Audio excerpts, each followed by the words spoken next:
Hi hello welcome to my channel. ಈ ಒಂದು ಕತೆ ತುಂಬ ಇಂಟ್ರೆಸ್ಟಿಂಗ್ ಆಗಿದೆ. ಸ್ವಲ್ಪನೂ ಸ್ಕಿಪ್ ಮಾಡದೆ ನೋಡಿ. ಪ್ರೀತಿ ಎಂದರೆ ಹೀಗೇನೇನೋ. ಆ ದಿನ ದೋ ಎಂದು ಮಳೆಯ ಆರ್ಭಟ. ಈಗಷ್ಟೇ ಅಜ್ಜ ಸರಿಪಡಿಸಿದ ಹಂಚಿನ ಸಂದಿಯಿಂದಲೋ ನೀರು ತೊಟ್ಟಿಕ್ಕುತ್ತಿತ್ತು. ಹರಿತಾ, ಇನ್ನೊಂದು ದೊಡ್ಡ ಪಾತ್ರೆ ತಗೊಂಡು ಬಾರಮ್ಮ, ಇದೇ ಇಲ್ಲೂ ನೀರು ಸೋರುತ್ತಾ ಇದೆ, ಬೇಗ, ಇಲ್ಲ ಅಂದ್ರೆ ಇಲ್ಲೇ ಒಂದು ಪುಟ್ಟ ಹೊಳೆಯಾಗುತ್ತೆ. 2 ವರ್ಷದಿಂದ ಹಾಸಿಗೆ ಹಿಡಿದಿದ್ದ ಅಜ್ಜಿ ಕೂಗುತ್ತಿದ್ದರು.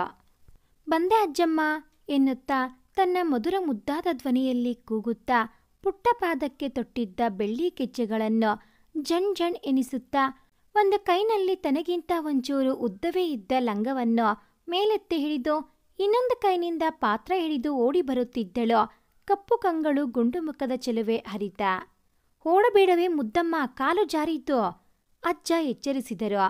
ಅಜ್ಜ, ನಾನು ಹಂಗೆಲ್ಲ ಬೀಳಲ್ಲ ಎಂದು ಅಜ್ಜನೆಡೆಗೆ ನೋಡಿಯೇ ಹೇಳುತ್ತಾ ಬರುತ್ತಿರುವಾಗಲೇ ಲಂಗದ ತುದಿ ಕಾಲಿಗೆ ಸಿಕ್ಕಿ ಮುಗ್ಗರಿಸಿ ಬೀಳುವವಳಿದ್ದ ಆ ಪುಟಾಣಿ ಹುಡುಗಿಯನ್ನು ಓಡಿ ಬಂದು ತನ್ನ ತೋಳಿನಲ್ಲಿ ಹಿಡಿದಿದ್ದ ಅವನು. ಮುಗ್ಗರಿಸಿದ ಗಾಬರಿಯಲ್ಲಿ ಎದುರುಸಿರು ಬಿಡುತ್ತಾ ತಲೆ ಎತ್ತಿ ಅವನ ಮುಖ ನೋಡಿದವಳ ಮುಖ 3 ಅಂಗುಲ ಅಗಲವಾಯಿತು. ಸುಧೀ ಎಂದು ಉದ್ಧರಿಸಿದಳು. ಅಜ್ಜ ಬಿಗಿ ಹಿಡಿದಿದ್ದ ಉಸಿರನ್ನ ನೆಮ್ಮದಿಯಾಗಿ ಹೊರದಬ್ಬಿದರು. ಏನೇ ಸುಂದ್ರಿ, ಈಗಷ್ಟೇ ಅಜ್ಜ ನಾನು ಹಂಗೆಲ್ಲ ಬೀಳಲ್ಲ ಅಂದೆ, ಆಗಲೇ ಮುಖ ಮೂತಿ ಹೊಡೆದುಕೊಳ್ಳೋ ರೇಂಜ್ಗೆ ಬೀಳ್ತಿದ್ದೆ ಎಂದು ಅಣಕಿಸಿದ ಸುಧಿ. ಹ್ಞೂ, ಮತ್ತೆ ಬೀಳಿಲ್ವಲ್ಲ ನಾನು ಎಂದಳು ಅವಳು ಹೊಣವಾದ ಮಾಡುತ್ತಾ. ನಾನು ಬಂದು ಹಿಡಿದಿದ್ದಕ್ಕೆ ಬೀಳಲಿಲ್ಲ, ಇಲ್ಲ ಅಂದಿದ್ರೆ ಬೀಳುತ್ತಿದ್ದ ಏಟಿಗೆ ಮೂತಿ ಆಕಾರವೇ ಬದಲಾಗಿರೋದು ಎಂದ. ಆದರೂ ನಾನು ಬೀಳಲಿಲ್ಲ ಅಲ್ವಾ, ಮತ್ತೆ ಅದೇ ವಾದ ಅವಳದ್ದು.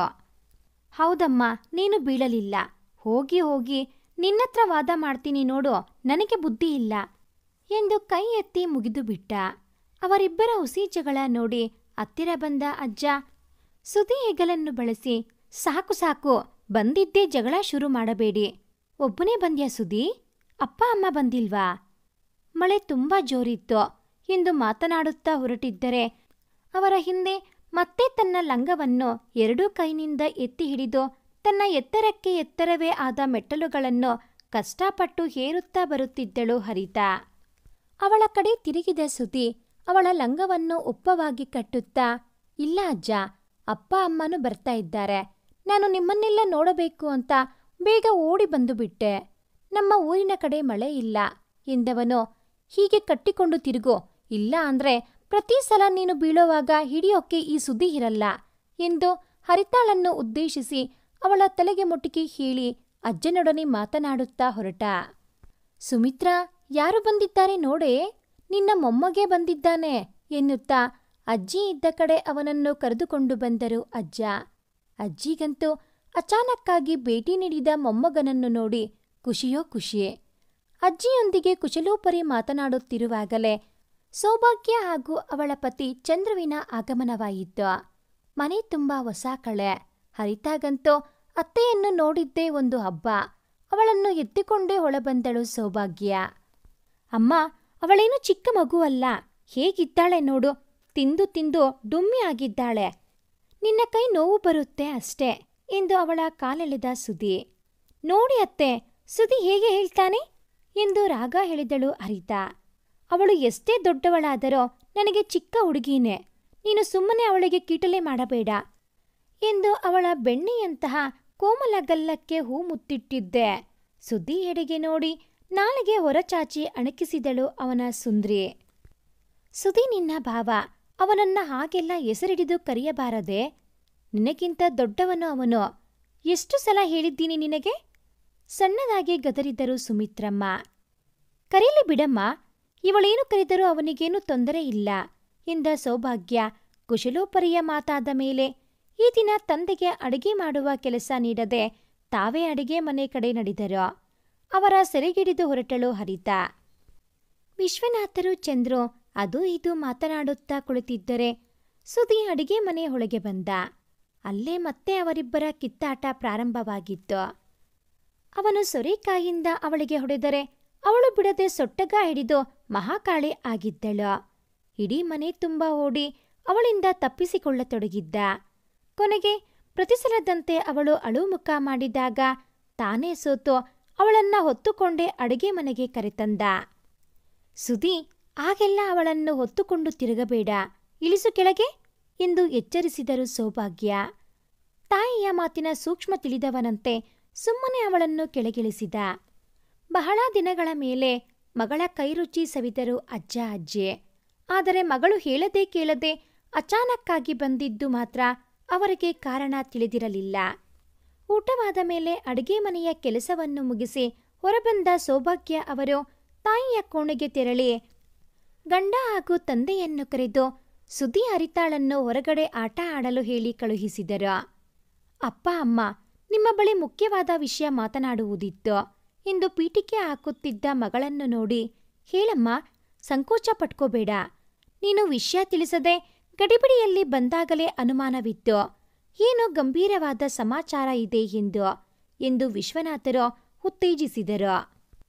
ಒಮ್ಮೆ ಗಂಡನ ಮುಖ ನೋಡಿ ಅವರು ಕಣ್ಣಲ್ಲೇ ಮುಂದುವರೆಸು ಎಂದು ಸನ್ನೆ ಮಾಡಿದ್ದಾಗ ಮುಂದೆ ಮಾತನಾಡಲು ಶುರುವಿಟ್ಟರು. ಮೊನ್ನೆ ಶಾಸ್ತ್ರಿಗಳ ಬಳಿ ಸುದೀಪ್ನ ಜಾತಕ ತೋರಿಸಿದ್ವಿ. 18ನೇ ವರ್ಷಕ್ಕೆ ಅವನಿಗೆ ಮೃತ್ಯುಕಂಟಕ ಇದೆ ಅಂದಿದ್ದಾರೆ ಎಂದು ಸೆರೆಗಂಚಿನಿಂದ ಕಣ್ಣೀರು ಒರೆಸಿಕೊಂಡಾಗ ಆ ಮುದಿಜೀವಗಳಿಗೆ ಗಾಬರಿಯಾಗಿತ್ತು. ಏನು, ಸುದೀಪ್ಗೆ ಮೃತ್ಯುಕಂಟಕ ಇದೆಯಾ? ಏನ್ ಹೇಳ್ತಾ ಇದ್ದೀಯೇ? ದೇವರೇ, ಇದೆಂಥ ಪರೀಕ್ಷೆ ತಂದು ಬಿಟ್ಟಪ್ಪ ಎಂದು ಬೊಬ್ಬೆ ಹೊಡೆಯತೊಡಗಿದ ತಾಯಿಯನ್ನು ನೋಡಿ, ಅಮ್ಮ ಕಿರ್ಚಬೇಡ, ಸುಧಿಗೆ ಈ ವಿಷಯ ತಿಳಿದಿಲ್ಲ ಎಂದು ಗದರಿದರು ಸೌಭಾಗ್ಯ. ಸವರಿಸಿಕೊಂಡ ವಿಶ್ವನಾಥರು, ಪರಿಹಾರವನ್ನೇನೂ ಹೇಳಲಿಲ್ಲವಾ ಶಾಸ್ತ್ರಿಗಳು ಎಂದರು. ಹೇಳಿದ್ದಾರೆ ಮಾವ, ಹಾಗಾಗಿ ನಿಮ್ಮ ಮನೆ ಕಡೆ ಗಡಿಬಿಡಿಯಲ್ಲಿ ಓಡಿ ಬಂದಿದ್ದು. ಈ ಬಾರಿ ಮಾತನಾಡಿದವರು ಚಂದ್ರು. ಹೇಳಪ್ಪ, ನಮ್ಮಿಂದ ಆಗಬೇಕಾದದ್ದು ಏನು ಹೇಳಿ, ಮೊಮ್ಮಗನಿಗಾಗಿ ಏನನ್ನಾದರೂ ಮಾಡುತ್ತೀವಿ ಎಂದ ವಿಶ್ವನಾಥರ ಧ್ವನಿ ಅರ್ಥವಾಗಿತ್ತು. ಅವನಿಗೆ ಒಳ್ಳೆಯ ಜಾತಕ ಹೊಂದುವ ಹುಡುಗಿಯೊಟ್ಟಿಗೆ ಮದುವೆ ಮಾಡಬೇಕಂತೆ. ಆದ್ದರಿಂದ ಅವಳ ಜಾತಕದ ಫಲ, ಅವಳ ಪುಣ್ಯವೇ ಅವನನ್ನು ಕಾಪಾಡುತ್ತದೆ ಎಂದಿದ್ದಾರೆ ಎಂದು ಹೇಳಿ ಮಾತು ನಿಲ್ಲಿಸಿದರು ಚಂದ್ರು. ಅದಕ್ಕೆ ಹರಿತಾಳ ಜಾತಕ ಆ ದಿನ ಪಡೆದಿದ್ದೆವಲ್ಲ, ಅದನ್ನು ಶಾಸ್ತ್ರಿಗಳಿಗೆ ತೋರಿಸಿದ್ವಿ. ಒಳ್ಳೆ ಜಾತಕ, ಸಾಧ್ಯವಾದರೆ ಇವಳನ್ನೇ ಮನೆ ತುಂಬಿಸಿಕೊಳ್ಳಿ ಎಂದರು. ಇಂದು ತಂದೆ ತಾಯಿಯ ಮುಖ ನೋಡಲು ಸಂಕೋಚಪಟ್ಟು ತಲೆ ತಗ್ಗಿಸಿ ಕೂತಿರುವಾಗ, ಅದನ್ನು ಕೇಳಲು ಯಾಕಮ್ಮ ಇಷ್ಟು ಸಂಕೋಚ? ಅವಳು ಹುಟ್ಟಿದಾಗಲೇ ನಿನ್ನ ಅಣ್ಣ ನಿರ್ಧಾರ ಮಾಡಿಯಾಗಿದೆ, ಅವಳು ನಿಮ್ಮ ಮನೆಯನ್ನೇ ಸೇರಬೇಕು ಎಂದು. ಅದನ್ನೇ ಹಾವಿದಿ ಇಷ್ಟು ಬೇಗ ನೆರವೇರಿಸುತ್ತಿರಬೇಕು. ಆ 10 ವರ್ಷದ ಕೂಸಾದರೂ ಇಷ್ಟು ವರ್ಷ ನಮ್ಮ ಸೇವೆಯಲ್ಲಿಯೇ ತೊಡಗಿಕೊಂಡಿದೆ ಪಾಪ. ಇನ್ನಾದರೂ ಇದರಿಂದ ಮುಕ್ತಿ ಸಿಗುತ್ತದೆ ಅಂದರೆ ನಾವೇಕೆ ಬೇಡ ಅನ್ನೋಣ. ನೀವು ಮದುವೆ ಯಾವಾಗ ಇಟ್ಟುಕೊಳ್ಳುವುದು ಎಂದು ನಿರ್ಧರಿಸಿ, ಆದರೆ ಮದುವೆ ಗುಟ್ಟಾಗಿ ನಡೆದರೆ ಒಳ್ಳೆಯದು ಎಂದ ತಂದೆಯ ಕೈ ಹಿಡಿದು, ನಿಮ್ಮ ಋಣ ತೀರಿಸಲು ಸಾಧ್ಯವಿಲ್ಲ ಅಪ್ಪ. ಏನೋ ಸ್ವಾರ್ಥದಿಂದ ಮೊಮ್ಮಗಳ ಜೀವನ ಕಸಿಯುತ್ತಿದ್ದಾರೆ ಅಂದುಕೊಳ್ಳಬೇಡಿ. ಅವಳನ್ನು ನನ್ನ ಮಗಳಂತೆ ನೋಡಿಕೊಳ್ಳುತ್ತೇನೆ ಎಂದು ಮಾತು ನೀಡಿ ಬಂದ ದಿನವೇ ಮದುವೆಯ ದಿನ ಗುರುತು ಮಾಡಲು ಮನೆಗೆ ಹೊರಟು ಬಿಟ್ಟಿದ್ದರು. ಬೇಸರದ ಮುಖದಿಂದಲೇ ಸುದ್ದಿಯನ್ನು ಬೀಳ್ಕೊಟ್ಟ ಹರಿತಾಗೆ ತಿಳಿದಿರಲಿಲ್ಲ, ಇನ್ನು ಶಾಶ್ವತವಾಗಿ ಅವನ ವಾಸಸ್ಥಾನವೇ ತನ್ನ ವಾಸಸ್ಥಾನ ಎಂದು. ಅಜ್ಜಿಗೆ ಅನುಕೂಲವಾಗಲು ಇವರ ಮನೆಯಲ್ಲೇ ಶಾಸ್ತ್ರಗಳನ್ನು ಕರೆದುಕೊಂಡು ಬಂದು ಮದುವೆಗೆ ಏರ್ಪಾಡು ಮಾಡಿದ್ದರು. ಸುಧಿಗೆ ಈ ವಿಷಯ ತಿಳಿದಾಗ ಬಿಲ್ಕುಲ್ ಒಪ್ಪಲಿಲ್ಲ. ಹಠ ರಂಪಾಟ ಮಾಡಿದ. ಮದುವೆಯ ಅರ್ಥವೇ ತಿಳಿಯದ ಆ ಮುಗ್ಧ ಹುಡುಗಿಯನ್ನು ಮದುವೆಯಾಗುವುದು ಸಾಧ್ಯವೇ ಇಲ್ಲದ ಮಾತು. ಸಾಯುವ ಹಣೆ ಬರಹವಿದ್ದರೆ ಅದನ್ನು ತಪ್ಪಿಸಲು ಯಾರ ಕೈನಲ್ಲೂ ಸಾಧ್ಯವಿಲ್ಲ. ಅದಕ್ಕೆಂದು ಇನ್ನೊಬ್ಬರ ಜೀವನ ಬಲಿ ತೆಗೆದುಕೊಳ್ಳುವುದಿಲ್ಲ ಎಂದೆಲ್ಲ ಕೂಗಾಟ ನಡೆಸಿದ. ಆದರೆ ಪಟ್ಟು ಸರಿಸದ ತಂದೆ ತಾಯಿಯ ಮುಂದೆ ತಲೆ ಬಾಗಲೇಬೇಕಾಯಿತು. ಆದರೆ ಆಗಲೇ ನಿರ್ಧಾರ ಮಾಡಿದ್ದ, ಅವಳನ್ನು ಜೋಪಾನವಾಗಿ ಯಾವುದಕ್ಕೂ ಕೊರತೆ ಬಾರದ ರೀತಿ ಪುಟ್ಟ ಮಗುವಾಗಿ ನೋಡಿಕೊಳ್ಳಬೇಕು ಎಂದು. ಆ ದಿನ ಅವರ ಮನೆಯಲ್ಲಿಯೇ ಸಣ್ಣ ಹೋಮಕುಂಡ ಸಿದ್ಧ ಮಾಡಿ ಮದುವೆಗೆ ಅಣಿ ಮಾಡಿದ್ದರು. ವಿಷಯ ಮೂರನೆಯವರ ಕಿವಿಗೆ ತಲುಪದ ರೀತಿ ಶಾಸ್ತ್ರಿಗಳೇ ಮುಂದೆ ನಿಂತು ಮದುವೆಯ ತಯಾರಿಯನ್ನೆಲ್ಲ ನೋಡಿಕೊಳ್ಳತೊಡಗಿದ್ದರು. 17ರ ಸುದ್ದಿ ಮನಸ್ಸಿಲ್ಲದ ಮನಸ್ಸಿನಿಂದಲೇ ಮದುಮಗನಾಗಿ ಅಣಿಯಾಗಿ ಬಂದು ಹೋಮ ಕುಂಡದೆದರು ಕುಳಿತ. ಕೆಂಪು ಸೀರೆಗೆ ಹಸಿರು ಹಂಚಿದ್ದ ರೇಷ್ಮೆ ಸೀರೆಯನ್ನು ಹುಟ್ಟು 1-2 ಬಂಗಾರದ ಸರ ಹಾಕಿಕೊಂಡು ಕಣ್ಣು ಕೊರೈಸುವಂತೆ ತಯಾರಾಗಿ ಬಂದು ಸುದೀಪ್ನ ಪಕ್ಕ ಕುಳಿತಳು ಹರಿತಾ. ಅವಳಿನ್ನೂ ತುಂಟಾಟದಿಂದ ಹೊರಬಂದಿರದ ಕೂಸು. ಬಂದವಳೆ ಅವನಿಗೆ ತಟ್ಟಿ ತನ್ನ ಹೊಸ ಒಡವೆಗಳನ್ನು ತೋರಿಸಿ ಕಿಸಕ್ಕೆಂದು ನಕ್ಕಳು. ಅವನು ಪ್ರತಿಯಾಗಿ ನಕ್ಕ. ಅವನ ಮನಸ್ಸಲ್ಲಿದ್ದಿದ್ದೆಲ್ಲ ಒಂದೇ ಯೋಚನೆ. ಏನೂ ತಿಳಿಯದ ಪುಟ್ಟ ವಯಸ್ಸಿನಲ್ಲಿ ನನ್ನ ಸ್ವಾರ್ಥಕ್ಕಾಗಿ ಅವಳ ಆಸೆ ಆಕಾಂಕ್ಷೆಗಳಿಗೆ ಬೇಲಿ ಹಾಕುತ್ತಿದ್ದೇನೆ ಎಂಬುವುದು. ಒಂದು ವೇಳೆ ಅವಳು ಬೆಳೆದು ದೊಡ್ಡವಳಾದ ಮೇಲೆ ತಾನು ಅವಳಿಗೆ ಸೂಕ್ತವಲ್ಲ ಎನಿಸಿದರೆ ಅವಳು ಇಷ್ಟಪಡುವ ಹುಡುಗನೊಂದಿಗೆ ಮದುವೆ ಮಾಡಿಬಿಡುವುದು ಎಂದೆಲ್ಲ ಯೋಚಿಸಿದ ಮೇಲೆ ಮನಸ್ಸು ಸ್ವಲ್ಪ ಹಗುರವಾಯಿತು. ಅವನ ಪಕ್ಕ ಕುಳಿತವಳು ಸುಮ್ಮನೆ ಕೂರಲಿಲ್ಲ. ಅವನಿಗೆ ಚಿವುಟುವುದು, ಅಲ್ಲೇ ಮುಂದಿಟ್ಟಿದ್ದ ವಸ್ತುಗಳನ್ನೆಲ್ಲ ಪರೀಕ್ಷಿಸುವಂತೆ ತಿರುಗಿಸಿ ತಿರುಗಿಸಿ ನೋಡುವುದು ಎಲ್ಲ ಮಾಡುತ್ತಾ ಕುಳಿತಿದ್ದಳು. ಬಿಡು ಸುದಿ. ಅಲ್ಲೇ ಇಟ್ಟಿದ್ದ ತೆಂಗಿನಕಾಯಿಯೊಳಗೆ ನೀರಿದೆಯೋ ಇಲ್ಲವೋ ಎಂದು ಅದನ್ನು ಅಲುಗಾಡಿಸಿ ನೋಡುತ್ತಾ ಕುಳಿತವಳ ಕೈನಿಂದ ತೆಂಗಿನಕಾಯಿ ಕಸಿಯಲು ನೋಡಿದಾಗ ರೇಗಿದಳು. ಸುಮ್ಮನೆ ಕುಳಿತುಕೋ, ಯಾಕೆ ಕಿಲಾಡಿ ಮಾಡ್ತಾ ಕೂರ್ತೀಯ? ಸುಮ್ಮನೆ ಹೋಮ ನೋಡ್ತಾ ಕೂತ್ಕೋ, ಮುತ್ತಿನಿಂದ ಗದರಿದ ಸುದಿ. ಅವಳ ತುಂಟಾಟವನ್ನ ನಯವಾಗಿಯೇ ಸಂಭಾಳಿಸುತ್ತಾ ಆಗಾಗ ಸಣ್ಣಗೆ ಗದರುತ್ತಾ ಹೇಗೋ ಮದುವೆ ಕಾರ್ಯ ಮುಗಿಯುವವರೆಗೆ ಅವಳನ್ನು ನಿಭಾಯಿಸಿದ ಸುದಿ. ಮದುವೆ ಮುಗಿದು ಇಬ್ಬರೂ ಸೇರಿ ಶಾಸ್ತ್ರಿಗಳ ಕಾಲಿಗೆ ಹಿರಗಿದರು. ಅವರ ಅಮೂಲ್ಯ ಆಶೀರ್ವಾದವನ್ನು ಪಡೆದು ಅಜ್ಜ ಅಜ್ಜಿ ತಂದೆ ತಾಯಿಯ ಕಾಲಿಗೆರಗಿದರು. ಸುದಿ, ಪೂಜೆ ಆಗೋಯ್ತಾ?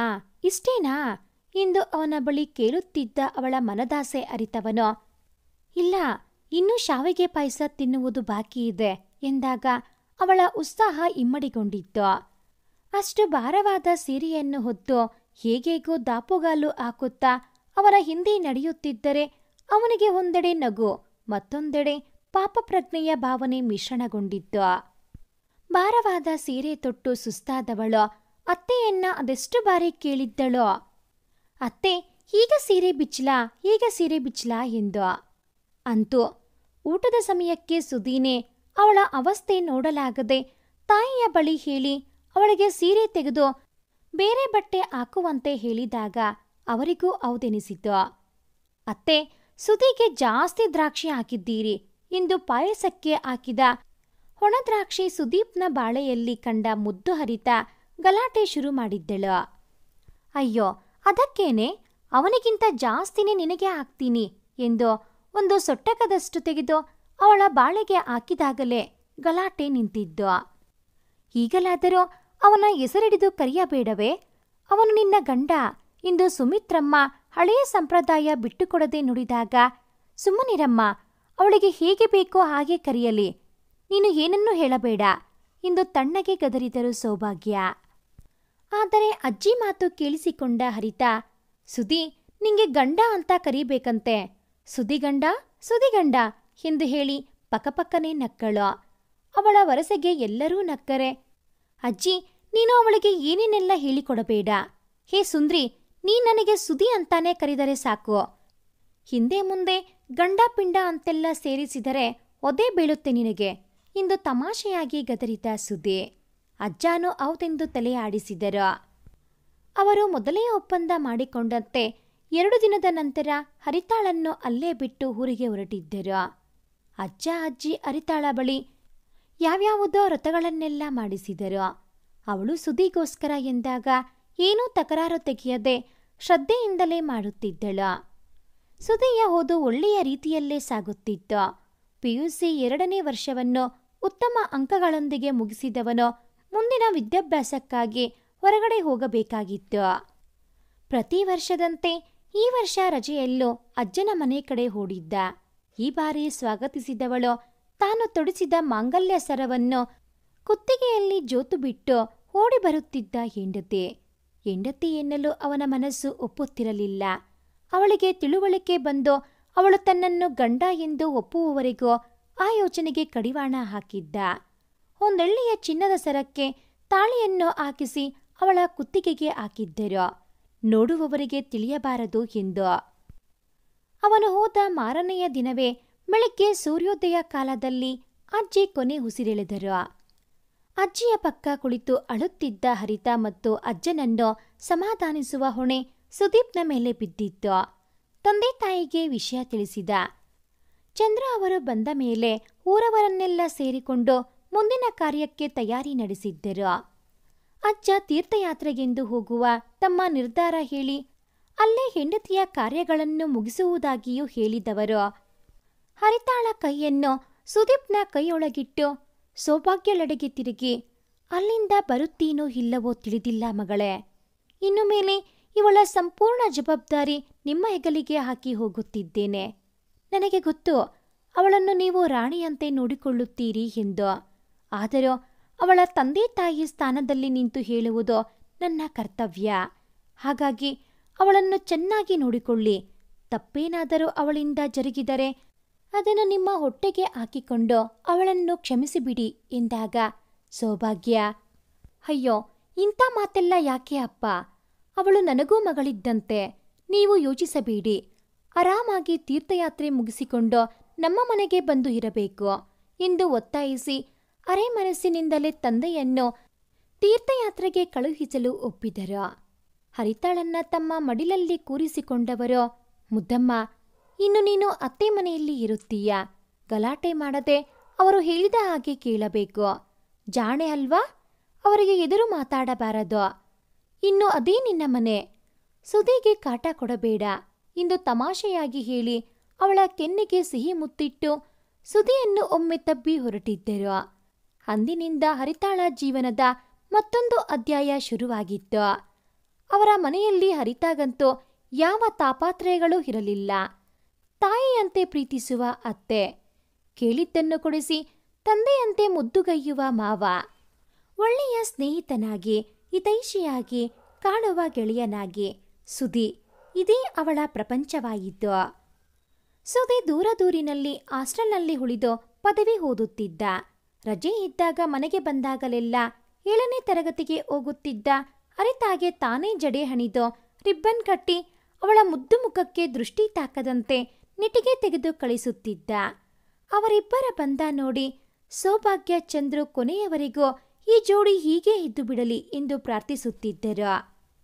ಆ ದಿನ ಅವಳಿಗೆ ಜಡೆ ಹಾಕಿದವನು ಹೇಗೂ ತನ್ನ ಹೆಂಡತಿ ಎನ್ನುವ ಅಧಿಕಾರದಿಂದಲೋ ಅಥವಾ ಆಗಷ್ಟೇ ಚಿಗುರುಡಿಯುತ್ತಿದ್ದ ಅರಿಯದ ಬಯಕೆಯಿಂದಲೋ ಅವಳ ಕೆನ್ನೆಗೆ ತಟ್ಟನೆ ಮುತ್ತಿಟ್ಟು ಬಿಟ್ಟ.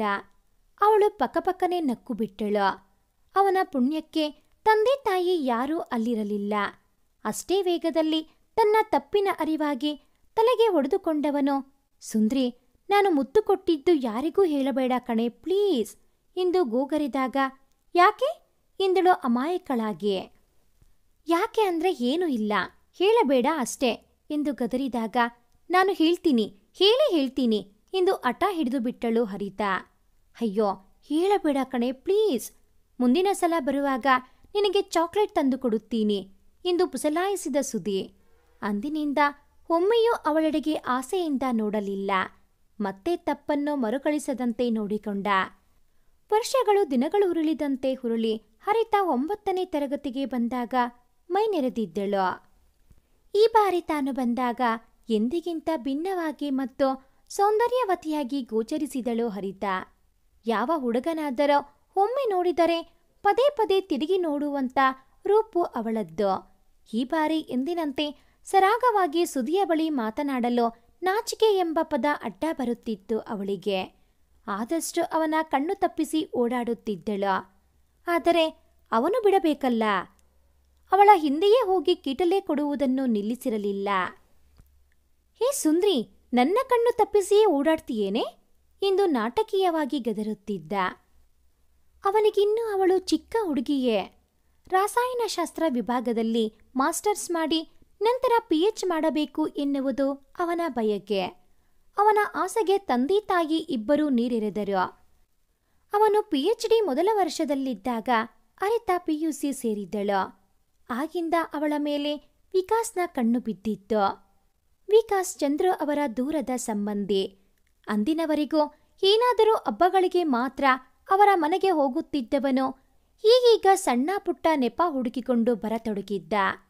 ಆ ಊರಿನಲ್ಲಿ ಯಾರಿಗೂ ಸುಧಿ ಹರಿತಾಳ ಮದುವೆಯ ವಿಚಾರ ತಿಳಿದಿರಲಿಲ್ಲ.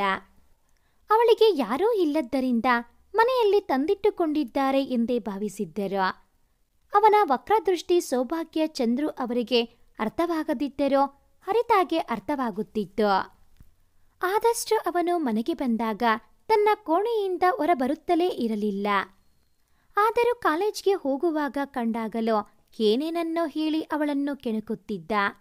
ಒಂದು ದಿನವಂತೂ ಅವಳು ಒಬ್ಬಳೇ ಕಾಲೇಜ್ಗೆ ಹೋಗುತ್ತಿರುವಾಗ ಬಂದು ಅವಳೊಡನೆ ಮಾತುಗಿಳಿಯಲು ಪ್ರಯತ್ನಿಸಿ ತನ್ನನ್ನು ಮದುವೆಯಾಗುವಂತೆ ಬೇಡಿಕೆ ಇಟ್ಟು ಅವಳಿಗೆ ಮುಜುಗರವಾಗುವಂತೆ ಮಾಡಿಬಿಟ್ಟಿದ್ದ.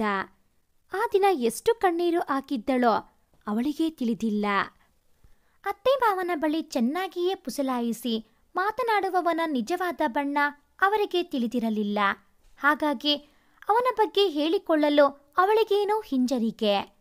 ಆ ದಿನ ಮನೆಯ ಫೋನ್ ರಿಂಗ್ ಆದಾಗ ಹರಿತಾಳೆ ಓಡಿ ಹೋಗಿ ಕರೆ ಸ್ವೀಕರಿಸಿದಳು. ಹಲೋ, ಯಾರು ಎಂದು ಅವಳ ಪ್ರಶ್ನೆಗೆ ಆ ಕಡೆಯಿಂದ ನಿಜವಾಗಿಯೂ ಗೊತ್ತಾಗ್ಲಿಲ್ವಾ ಎಂಬ ಮತ್ತೊಂದು ಪ್ರಶ್ನೆ. ಇಲ್ಲ, ಯಾರು ಬೇಕಂತಲೇ ಅವಳ ನಾಟಕದ ಮಾತುಗಳು.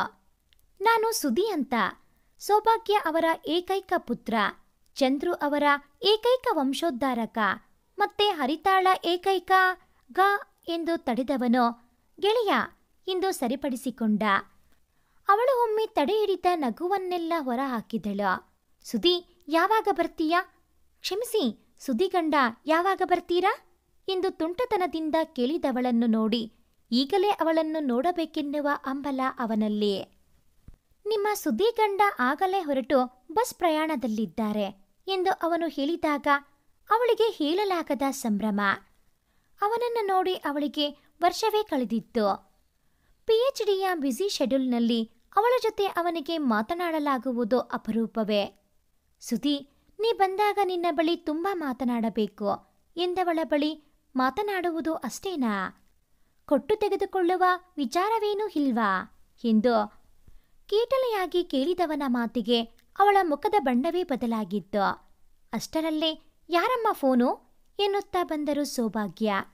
ಇನ್ಯಾರದತ್ತೆ, ನಿಮ್ಮ ಏಕೈಕ ಸುಪುತ್ರಂದು, ನೀವೇ ಮಾತನಾಡಿ ಎಂದು ಅವರ ಕೈಗಿಟ್ಟು ತಾನು ಕೋಣೆಗೆ ಓಡಿ ಹೋಗಿ ಬೋರಲಾಗಿ ಬಿದ್ದು ಕಾಲು ಆಡಿಸುತ್ತಾ ಅವನ ಮಾತನ್ನೇ ಪುನಃ ಪುನಃ ಜ್ಞಾಪಿಸುತ್ತಾ ತನ್ನಷ್ಟಕ್ಕೆ ನಗುತ್ತಾ ಕುಳಿತಿದ್ದಳು.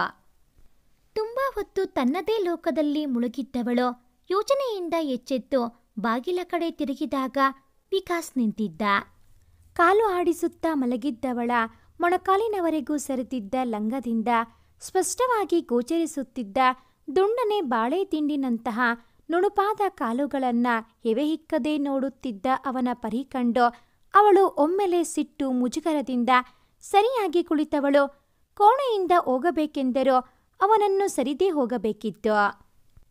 ಆದರೆ ಅವನೆದುರು ಅವಳಿಗೆ ಒಬ್ಬಳೇ ಇರಲು ಯಮಹಿಂಸೆ. ಅವನೊಂದಿಗೆ ಏನೂ ಮಾತು ತೆಗೆಯದೆ ಸುಮ್ಮನೆ ಬಾಗಿಲ ಬಳಿ ಹೋದಳು. ಅವನು ಅವನಾಗಿಯೇ ದಾರಿ ಬಿಡುವ ಲಕ್ಷಣಗಳು ಕಾಣದಿದ್ದಾಗ ನಾನು ಹೊರ ಹೋಗಬೇಕು ಎಂದಳು ಅಸಮಾಧಾನದಿಂದ.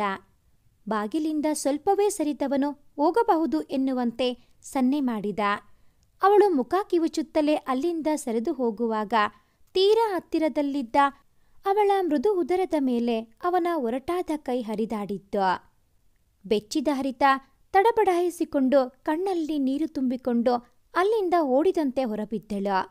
ಅತ್ತೆಯ ಬಳಿ ಹೇಳಬೇಕು ಎಂದುಕೊಂಡವಳು ತನ್ನ ಬಗ್ಗೆ ಅವರು ತಪ್ಪು ತಿಳಿದು ಬಿಟ್ಟರೆ ಎನ್ನುವ ಭಯದಿಂದ ಜೊತೆಗೆ ಸಂಕೋಚದಿಂದ ಹೇಳಲು ಹಿಂದೇಟು ಹಾಕಿದಳು. ಹೇಗಾದರೂ ಸುದ್ದಿ ಬರುತ್ತಿದ್ದಾನೆ, ಅವನ ಬಳಿಯೇ ಹೇಳಿಕೊಂಡರಾಯಿತು ಎಂಬುದು ಅವಳಿಗೆ ಸಮಾಧಾನದ ವಿಷಯವಾದರೂ ಅವನ ಬಳಿ ಹೇಳಿಕೊಳ್ಳಲು ಮುಜುಗರ. ಸಾಯಂಕಾಲದ ಸಮಯಕ್ಕೆ ಸುದಿ ಮನೆಯ ಮುಂದೆ ಬಂದು ನಿಂತಿದ್ದ. ಚಂದವಾದ ಮುಗಳ್ನಗೆ ಹೊತ್ತು ಸಾಯಂಕಾಲದ ಅಸ್ತಮಿಸುತ್ತಿರುವ ಸೂರ್ಯನ ಅಂದಕ್ಕೆ ಸೆಡ್ಡು ಹೊಡೆಯುವಂತೆ ತೋಚಿತು. ಮುಂಬಾಗಲಿನಿಂದ ಎರಗಿ ನೋಡುತ್ತಿರುವ ಹರಿತಾಗೆ ಜಿಂಕೆಯಂತೆ ಜಿಗಿದು ಹೋಗಿ ಅವನ ಬ್ಯಾಗನ್ನು ತನ್ನ ವಶಕ್ಕೆ ಪಡೆದು ಆ ಭಾರ ಹೊರುತ್ತಾ ಮೆಟ್ಟಿಲು ಹತ್ತಲು ಕಷ್ಟಪಡುತ್ತಿರುವ ಅವಳ ಪರಿ ನೋಡಿದವನಿಗೆ ಹಲವು ವರ್ಷಗಳ ಹಿಂದೆ ತನ್ನ ಲಂಗ ಹಿಡಿದುಕೊಂಡು ಹೇಗೇಗೋ ಕಷ್ಟಪಟ್ಟು ಮೆಟ್ಟಿಲು ಹತ್ತುತ್ತಿದ್ದ ಹರಿತ ನೆನಪಾದಳು. ತುಂಬ ಭಾರ ಇದೆ ಲಗ್ಗೇಜು, ನೀನು ಮುಗ್ಗರಿಸಿ ಬೀಳುತ್ತೀಯ ಅಷ್ಟೇ, ಕೊಡು ಇಲ್ಲಿ ಪ್ರೀತಿಯಿಂದ ಗದರಿದ ಸುದಿ. ಅವಳು ಅದಕ್ಕೇನೂ ಉತ್ತರ ಹೇಳದೆ ಅತ್ತೆ, ಮಾವ, ನಿಮ್ಮ ಮಗ ಬಂದಿದ್ದಾನೆ ಎನ್ನುತ್ತಾ ಒಳನಡೆಯುತ್ತಿರಬೇಕಾದರೆ ಅವಳ ಕಿವಿಯ ಬಳಿ ಬಾಗಿ, ಯಾಕೆ ಅವರ ಮಗ ಅಷ್ಟೇನಾ, ನಿನ್ನ ಸುದ್ದಿಗಂಡ ಬಂದಿದ್ದಾನೆ ಅನ್ನಲ್ವಾ ಅವನು ಕಿಚಾಯಿಸಿದ. ತನ್ನ ಬರಿದಾದ ಕೊರಳಲ್ಲಿ ಸೋಕಿದ ಅವನ ಉಸಿರಿನ ತಾಪಕ್ಕೆ ಒಮ್ಮೆ ಕಂಪಿಸಿದಳು. ತಕ್ಷಣವೇ ಸವರಿಸಿಕೊಂಡು ತಲೆ ತಗ್ಗಿಸಿ ಖುಷಿಯಲ್ಲಿ ಹೊರಬರುತ್ತಿದ್ದ ಅತ್ತೆಯ ಹಿಂದೆ ಹೋಗಿ ಅವಿತು ನಿಂತಳು. ನಾನು ಎದುರಿಲ್ಲದಾಗಷ್ಟೇ ಇವಳಿಗೆ ಮಾತು ಬರುವುದು ಅನಿಸುತ್ತೆ ಎಂದು ತನ್ನಷ್ಟಕ್ಕೆ ನಕ್ಕವನು, ನಿಧಾನ ಅಮ್ಮ, ಅವಸರವೇನು? ಒಂದೆರಡು ದಿನ ಉಳಿದು ಹೋಗಲೇ ಬಂದಿರುವುದು ಎಂದ ಓಡಿ ಬರುತ್ತಿದ್ದ ತಾಯಿಯ ಬಳಿ. ಸುಮ್ಮನಿರು, ನಿನಗೇನು ಗೊತ್ತಾಗಬೇಕು? ವರ್ಷಕ್ಕೊಂದು ಸಾರಿ ಮಕ್ಕಳ ಮುಖ ನೋಡುವ ಸಂತೋಷ ನಿನಗೂ ಮಕ್ಕಳಾಗಲಿ, ಆಗ ತಿಳಿಯುತ್ತೆ ಅಲ್ವೇನೆ ಹರಿತಾ ಎಂದು ತಮ್ಮ ಬೆಂಬಲಕ್ಕೆ ಅವಳನ್ನು ಕೇಳಿದರೂ ಅವಳ ಮನಸ್ಸು ಬೇರೆಲ್ಲೋ ಹಾರಿ ಏನೇನನ್ನು ಯೋಚಿಸಿ ಮುಖ ಕೆಂಪಗಾಗಿ ಕೂತಿತ್ತು. ಬಾರೋ ಮಗರಾಯ, ಈ ಬಾರಿ ಸ್ವಲ್ಪ ತಿಂದುಂಡು ದಪ್ಪಗಾದ ಹಾಗಿದೆ ಅಲ್ವೇನೆ ಸೌಭಾಗ್ಯ ಎಂದು ಚಂದ್ರು ಅವರು ಹೇಳುತ್ತಾ ಬರುತ್ತಿರುವಾಗ, ದಪ್ಪವೂ ಇಲ್ಲ ಏನಿಲ್ಲ, ಮತ್ತು ಸೊರಗಿ ಹೋಗಿದೆ ಮಗು, ನೀವು ಸುಮ್ಮನೆ ದೃಷ್ಟಿ ಹಾಕಬೇಡಿ ಎಂದು ಗದರಿದರು. ಹೌದಪ್ಪ, ಈ ಮನೆ ಬಾಗಿಲು ಓಡಿಸಿ ಹೊಸ ಬಾಗಿಲು ನನಗಾಗಿ ಮಾಡಿಸಿದರೂ ನಾನು ಸೊರಗಿದಂತೆಯೇ ಕಾಣುತ್ತದೆ ಅಮ್ಮನಿಗೆ ಎಂದು ಅವನು ತಾಯಿಯನ್ನು ಗೋಳು ಹೊಯ್ದುಕೊಂಡ. ಇನ್ನೂ ಎಷ್ಟು ವರ್ಷನಪ್ಪ ನಿನ್ನ ಹೋದು? ನನಗಂತೂ ನಿನ್ನನ್ನು ಇಷ್ಟೆಲ್ಲ ದಿನ ಬಿಟ್ಟಿರಲು ಸಾಧ್ಯವೇ ಇಲ್ಲ. ಸಾಕು ಹೋದಿದ್ದು, ಇನ್ನು ಈ ಕಡೆಯಲ್ಲಾದರೂ ಕೆಲಸ ಹುಡುಕಿಕೊಂಡು ಮಾಡು, ಇಲ್ಲದಿದ್ದರೆ ನಮ್ಮ ಜಮೀನೇ ಇದೆಯಲ್ಲ, ಸಾಕು ಈ ಓದುಗಿದು ಎಲ್ಲ. ಮಗನನ್ನು ವರ್ಷಗಟ್ಟಲೆ ಕಾಣದ ಅವರ ಸಂಕಟಪಟ್ಟ ಮನಸ್ಸು ನುಡಿಸುತ್ತಿತ್ತು.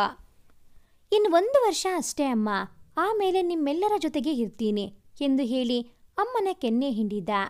ಬಂದ ಕೂಡಲೇ ಈ ವಿಷಯ ತೆಗೆಯಬೇಕೇನೆ ಸೌಭಾಗ್ಯ, ಅವನಿಗೇನಾದರೂ ಹೊಟ್ಟೆಗೆ ಹಾಕಬಾರದಾ ಎಂದು ಎಚ್ಚರಿಸಿದರು ಚಂದ್ರು. ತಕ್ಷಣವೇ ಅಡುಗೆ ಮನೆಗೆ ಸೌಭಾಗ್ಯ ಹೊರಟರೆ ಅವರ ಹಿಂದೆಯೇ ಹೊರಟು ಬಿಟ್ಟಳು ಹರಿತಾ. ಚಂದ್ರು ಮಗನೊಡನೆ ಲೋಕಾಭಿರಾಮವಾಗಿ ಮಾತನಾಡುತ್ತಾ ಕುಳಿತರು. ನಿನ್ನ ಜೊತೆ ತುಂಬಾ ಮಾತನಾಡುವುದಿದೆ ಸುಧಿ ಎಂದಿದ್ದ ಹರಿತಾ ತಾನು ಬಂದು 1 ದಿನವಾದರೂ ಕಣ್ಣು ತಪ್ಪಿಸಿ ಓಡಾಡುತ್ತಿರುವುದನ್ನು ನೋಡಿ ಅವನಿಗೆ ನಗು. ತಾನು ತಂದೆಯೊಡನೆ ತೋಟದಲ್ಲೆಲ್ಲ ತಿರುಗಾಡುವಾಗ ತನ್ನ ಕೋಣೆಯ ಕಿಟಕಿಯಿಂದ ಕದ್ದು ನೋಡುತ್ತಿದ್ದ ಅವಳ ಮಗುವನ್ನು ನೋಡಿದ್ದ ಸುಧಿ. ಮನೆಗೆ ಬಂದವನೇ ಸೀದಾ ಹರಿತಾಳ ಕೋಣೆಯೊಳಗೆ ಹೊಕ್ಕ. ಅವಳಿನ್ನೂ ಕಿಟಕಿ ಆಚೆಯೇ ಮುಖ ಮಾಡಿ ನಿಂತಿದ್ದಳು. ಕಿಟಕಿಯಿಂದ ಕದ್ದು ಮುಚ್ಚಿ ನೋಡಿದ್ದು ಸಾಕು, ಈಗ ಎದುರಿಗೆ ಬಂದಿದ್ದೀನಿ, ಎಷ್ಟು ಬೇಕೋ ಅಷ್ಟು ನೋಡಿಕೊಂಡು ಬಿಡು ಎಂದು ಧ್ವನಿ ಬಂದತ್ತ ತಿರುಗಿದಾಗ ಸುಧಿ ಕೈಕಟ್ಟಿ ಅವಳನ್ನು ನೋಡುತ್ತಾ ನಗು ನಿಯಂತ್ರಿಸುತ್ತಿದ್ದ. ನಾನೇನು ನಿನ್ನನ್ನು ಹುಡುಕುತ್ತಾ ಇರಲಿಲ್ಲ, ಮೂತಿ ಉದ್ದ ಮಾಡಿ ನುಡಿದಳು. ಮತ್ತೇನು, ಯಾವ ಅಡಿಕೆ ಮರಕ್ಕೆ ಎಷ್ಟು ಕಾಯಿ ಬಂದಿದೆ ಅಂತ ಲೆಕ್ಕ ಹಾಕ್ತಾ ಇದೆಯಾ? ವ್ಯಂಗ್ಯವಾಡಿದವನು, ಏನೋ ತುಂಬ ಮಾತನಾಡುವುದಿದೆ ಎಂದ ಆಗಿತ್ತು ಎಂದ ಅವಳ ಸನಿಹ ಬಂದು ನಿಂತು. ಅವಳು ಏನೂ ಪ್ರತಿಯಾಡಲಿಲ್ಲ, ತಲೆ ತಗ್ಗಿಸಿಬಿಟ್ಟಳು. ಅವಳ ಕದುಪುಗಳು ಆಗಲೇ ಕೆಂಪು ಬಣ್ಣಕ್ಕೆ ತಿರುಗಿದ್ದವು. ಏನು, ನನ್ನ ಬಳಿ ಮಾತನಾಡುವುದಕ್ಕೆ ನಾಚಿಕೆಯಾ? ನೀನು ನಾಚಿಕೆ ಪಡುವಂಥದ್ದನ್ನು ನಾನೇನು ಮಾಡೇ ಇಲ್ಲವಲ್ಲೇ ಎಂದು ಸಣ್ಣ ಮುಖ ಮಾಡಿಕೊಂಡು ಹೇಳಿದರೂ ಕಣ್ಣಲ್ಲಿ ತುಂಟ ನಗುವಿತ್ತು. ಸುಧಿ, ನನಗೇನು ನಾಚಿಕೆ ಇಲ್ಲ, ನೀನು ಇಷ್ಟು ಹತ್ತಿರ ಬಂದು ನಿಲ್ಲಬೇಡ, ನನಗೆ ಹೀಗೇಗೋ ಆಗುತ್ತೆ ಎಂದಳು ಮೂತಿ ಉಬ್ಬಿಸಿ. ಹೌದೇ, ಏನಾಗುತ್ತೆ ಏನಾಗುತ್ತೆ ಹೇಳು ಹರಿತಾ ಎನ್ನುತ್ತಾ ಅವಳ ಮುಖದ ಬಳಿ ಬಾಗಿದರೆ ಅವಳು ಪ್ರೇಮದ ಭಯದಲ್ಲಿ ನಡುಗುತ್ತಿದ್ದಳು. ಅವಳ ಭಯ ನೋಡಿ ಮನಸ್ಸಲ್ಲೇ ನಕ್ಕವನು, ಬಿಳಿ ಮುಳ್ಳೆ ಹಣ್ಣು ಸಿಗುತ್ತೋ ನೋಡಿಕೊಂಡು ಬರೋಣ್ವಾ ಎಂದು ಪಿಸುಗುಟ್ಟಿ ಕೇಳಿದಾಗ ಒಮ್ಮೆ ಬಿಗಿ ಹಿಡಿದಿದ್ದ ಉಸಿರನ್ನು ಹೊರದಬ್ಬಿ ಉತ್ಸಾಹದಲ್ಲಿ ತಲೆ ಆಡಿಸಿ ಅವನೊಡನೆ ಹೊರಟಳು. ದಾರಿಗೆ ಅಡ್ಡಲಾಗಿದ್ದ ಗಿಡಗಂಟಿಗಳನ್ನೆಲ್ಲ ಸರಿಸುತ್ತಾ ಅವಳಿಗೆ ನಡೆಯಲು ದಾರಿ ಮಾಡಿಕೊಡುತ್ತಾ ಅವಳೊಡನೆ ಹೆಜ್ಜೆ ಹಾಕುತ್ತಿದ್ದ ಸುಧಿ. ಸುಧಿ, ಅಲ್ಲಿದೆ ಎಂದು ಹೇಳಿ ಅವಳು ಅತ್ತ ಓಡಿದರೆ ಅವನು ಅವಳ ಹಿಂದೆಯೇ ಓಡಬೇಕು.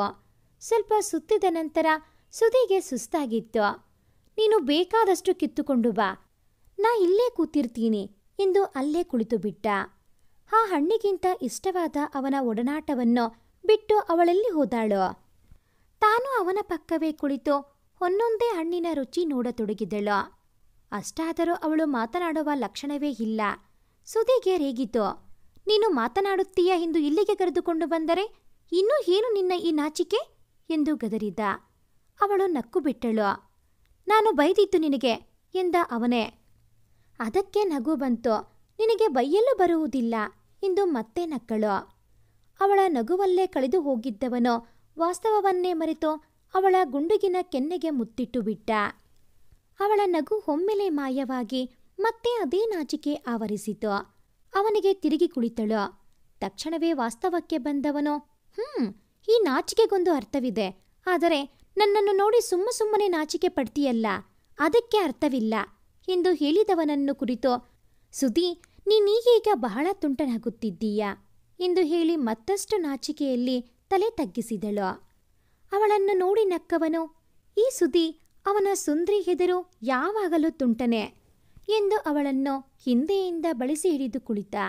ಅವನ ಹಿಡಿತದಿಂದ ಬಿಡಿಸಿಕೊಳ್ಳಲು ಇಷ್ಟವಿಲ್ಲದೆ ಅವನಿಗೆ ಹೊರಗೆ ಕುಳಿತು, ನಾನು ಏನೂ ಹೇಳಬೇಕು ನಿನಗೆ ಎಂದಳು. ಅದನ್ನೇ ಅಲ್ವಾ ನಾನು ನಿನ್ನೆಯಿಂದ ಕೇಳ್ತಾ ಇರೋದು, ಅಸಮಾಧಾನದಿಂದ ಹೇಳಿದ ಅವನು. ಅದು ನೀ ನನ್ನ ಬಗ್ಗೆ ತಪ್ಪು ತಿಳಿಯಬಾರದು ಎಂದಳು ಮುಖ ಸಣ್ಣ ಮಾಡಿ. ಇಲ್ಲಪ್ಪ, ನಿನ್ನ ಬಗ್ಗೆ ಯಾಕೆ ತಪ್ಪು ತಿಳಿಯಲಿ? ಏನದು ಹೇಳು, ಮುಚ್ಚುಮರೆ ಮಾಡಬೇಡ ಎಂದ ಗಂಭೀರವಾಗಿ. ಅದು ಮತ್ತೆ ಆ ವಿಕಾಸ್ ಸರಿ ಇಲ್ಲ. ನನ್ನ ಜೊತೆ ಹೇಗೇಗೋ ಆಡ್ತಾನೆ. ಕಾಲೇಜಿಗೆ ಹೋಗಿ ಬರುವಾಗಲೂ ನನಗೆ ತೊಂದರೆ ಕೊಡ್ತಾನೆ. ನೆನ್ನೆ ಕೂಡ ಎಂದವಳು ನಾಲಿಗೆ ಕಚ್ಚಿಕೊಂಡು ಸಂಕೋಚದಿಂದ ಬಾಯಿಗೆ ಬೀಗ ಹಾಕಿದಳು. ಹೇಳು, ನಿನ್ನೆ ಏನ್ ಮಾಡ್ದ ಎಂದವನ ಮಾತಲ್ಲಿ ಆಕ್ರೋಶವಿತ್ತು. ಏನಿಲ್ಲ, ಅದೇ ನನಗೆ ತೊಂದರೆ ಕೊಡ್ತಾನೆ ಅಂತ ಎಂದು ಮಾತು ಮುಚ್ಚಿ ಹಾಕಲು ನೋಡಿದಳು. ಆದರೆ ಸುಧಿ ಬಿಡಲಿಲ್ಲ. ನಿನ್ನೆ ಏನು ಮಾಡಿದ್ದ ಸಂಕೋಚ ಪಡದೆ ಹೇಳು. ನಾನು ಬೇರೆಯವನ ನಿನಗೆ ಎಂದಾಗ ತನ್ನನ್ನು ಬಳಸಿದ್ದ ಅವನ ಕೈ ಬಿಡಿಸಿ ತನ್ನ ಬರಿದಾದ ನಡುವಿನ ಮೇಲೆ ಅವನ ಕೈ ಸೋಕಿಸಿಕೊಂಡವಳು, ಹೀಗೆ ಮಾಡ್ದ ಎಂದಳು ಮೂತಿ ಉದ್ದ ಮಾಡಿ. ಸುಧಿಗೆ ನಖಶಿಕಾಂತ ಹುರಿದು ಹೋಯಿತು. ಬ್ಲಡಿ ರಾಸ್ಕಲ್, ಅವನ್ನ ಇವತ್ತೇ ಹೂತು ಹಾಕಿ ಬರ್ತೀನಿ ಇಂದು ಸಿಟ್ಟಿನಿಂದ ಎದ್ದವನ ತೋಳು ಬಳಸಿ ಹಿಡಿದು, ಸುಧಿ, ನೀ ಹೀಗೆಲ್ಲ ಮಾಡಿದರೆ ನಾನು ಏನನ್ನೂ ಹೇಳುವುದೇ ಇಲ್ಲ ನಿನ್ನ ಬಳಿ ಎಂದು ಮುಖ ಸಣ್ಣ ಮಾಡಿದ್ದವಳನ್ನು ನೋಡಿ ಅವಳು ಹೆದರಿದ್ದಾಳೆ ಎಂದರ್ಥವಾಯಿತು ಅವನಿಗೆ. ಸಮಾಧಾನ ತಂದುಕೊಂಡು ಮತ್ತೆ ಅವಳನ್ನು ಕೂರಿಸಿಕೊಂಡು, ಅಪ್ಪ ಅಮ್ಮಂಗೆ ಗೊತ್ತಾ ಎಂದ. ಇಲ್ಲ ಎಂಬಂತೆ ತಲೆ ಆಡಿಸಿದವಳು, ನೀನೂ ಹೇಳಬೇಡ. ಅವನು ಅವರೊಟ್ಟಿಗೆಲ್ಲ ಚೆನ್ನಾಗೇ ಇರ್ತಾನೆ. ನಾನು ಒಬ್ಬಳೇ ಇದ್ದಾಗ ಮಾತ್ರ ಹೀಗೆಲ್ಲ ಮಾಡ್ತಾನೆ.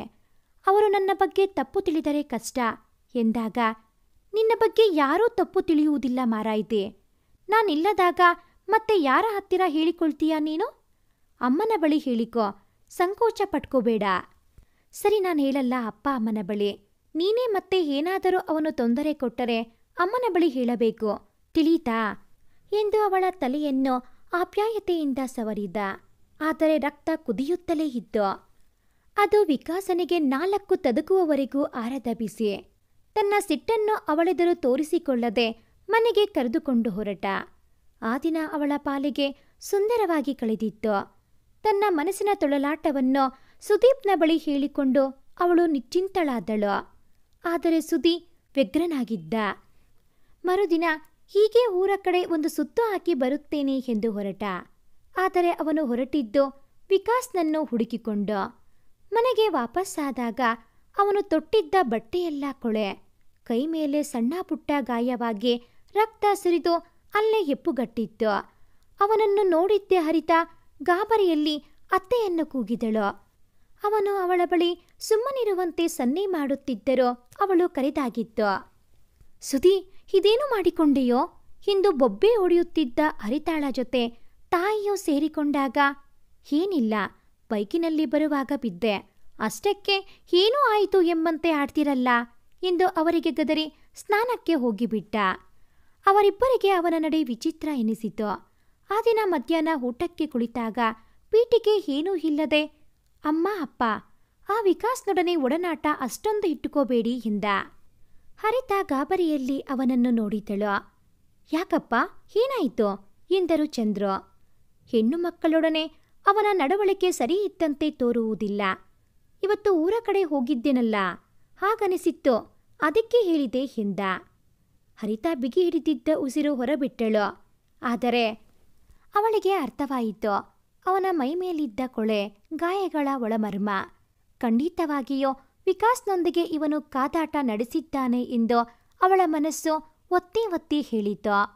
ಇಲ್ಲ ಕಣೋ, ತುಂಬ ಒಳ್ಳೆ ಹುಡುಗ, ಒಳ್ಳೆ ರೀತಿಯಲ್ಲಿ ಮಾತಾಡ್ತಾನೆ ಅಲ್ವೇನೆ ಹರಿತಾ ಎಂದರು ಸೌಭಾಗ್ಯ. ಹರಿತಾಳಾದರೂ ಏನು ಹೇಳಲು ಸಾಧ್ಯ? ಒಂದೆರಡು ಮಾತು ಒಳ್ಳೆಯದಾಡಿ ಬಿಟ್ಟರೆ ಒಳ್ಳೆಯವರಾಗಲ್ಲ ಅಮ್ಮ. ಹರಿತಾ, ನೀನು ಅವನಿಂದ ಸ್ವಲ್ಪ ದೂರವೇ ಇರೋ, ಕಟುವಾಗಿ ಹೇಳಿದ ಮಗನನ್ನು ಮತ್ತಷ್ಟು ಕೆರಳಿಸದೆ ಅವರು ಸುಮ್ಮನಾದರು.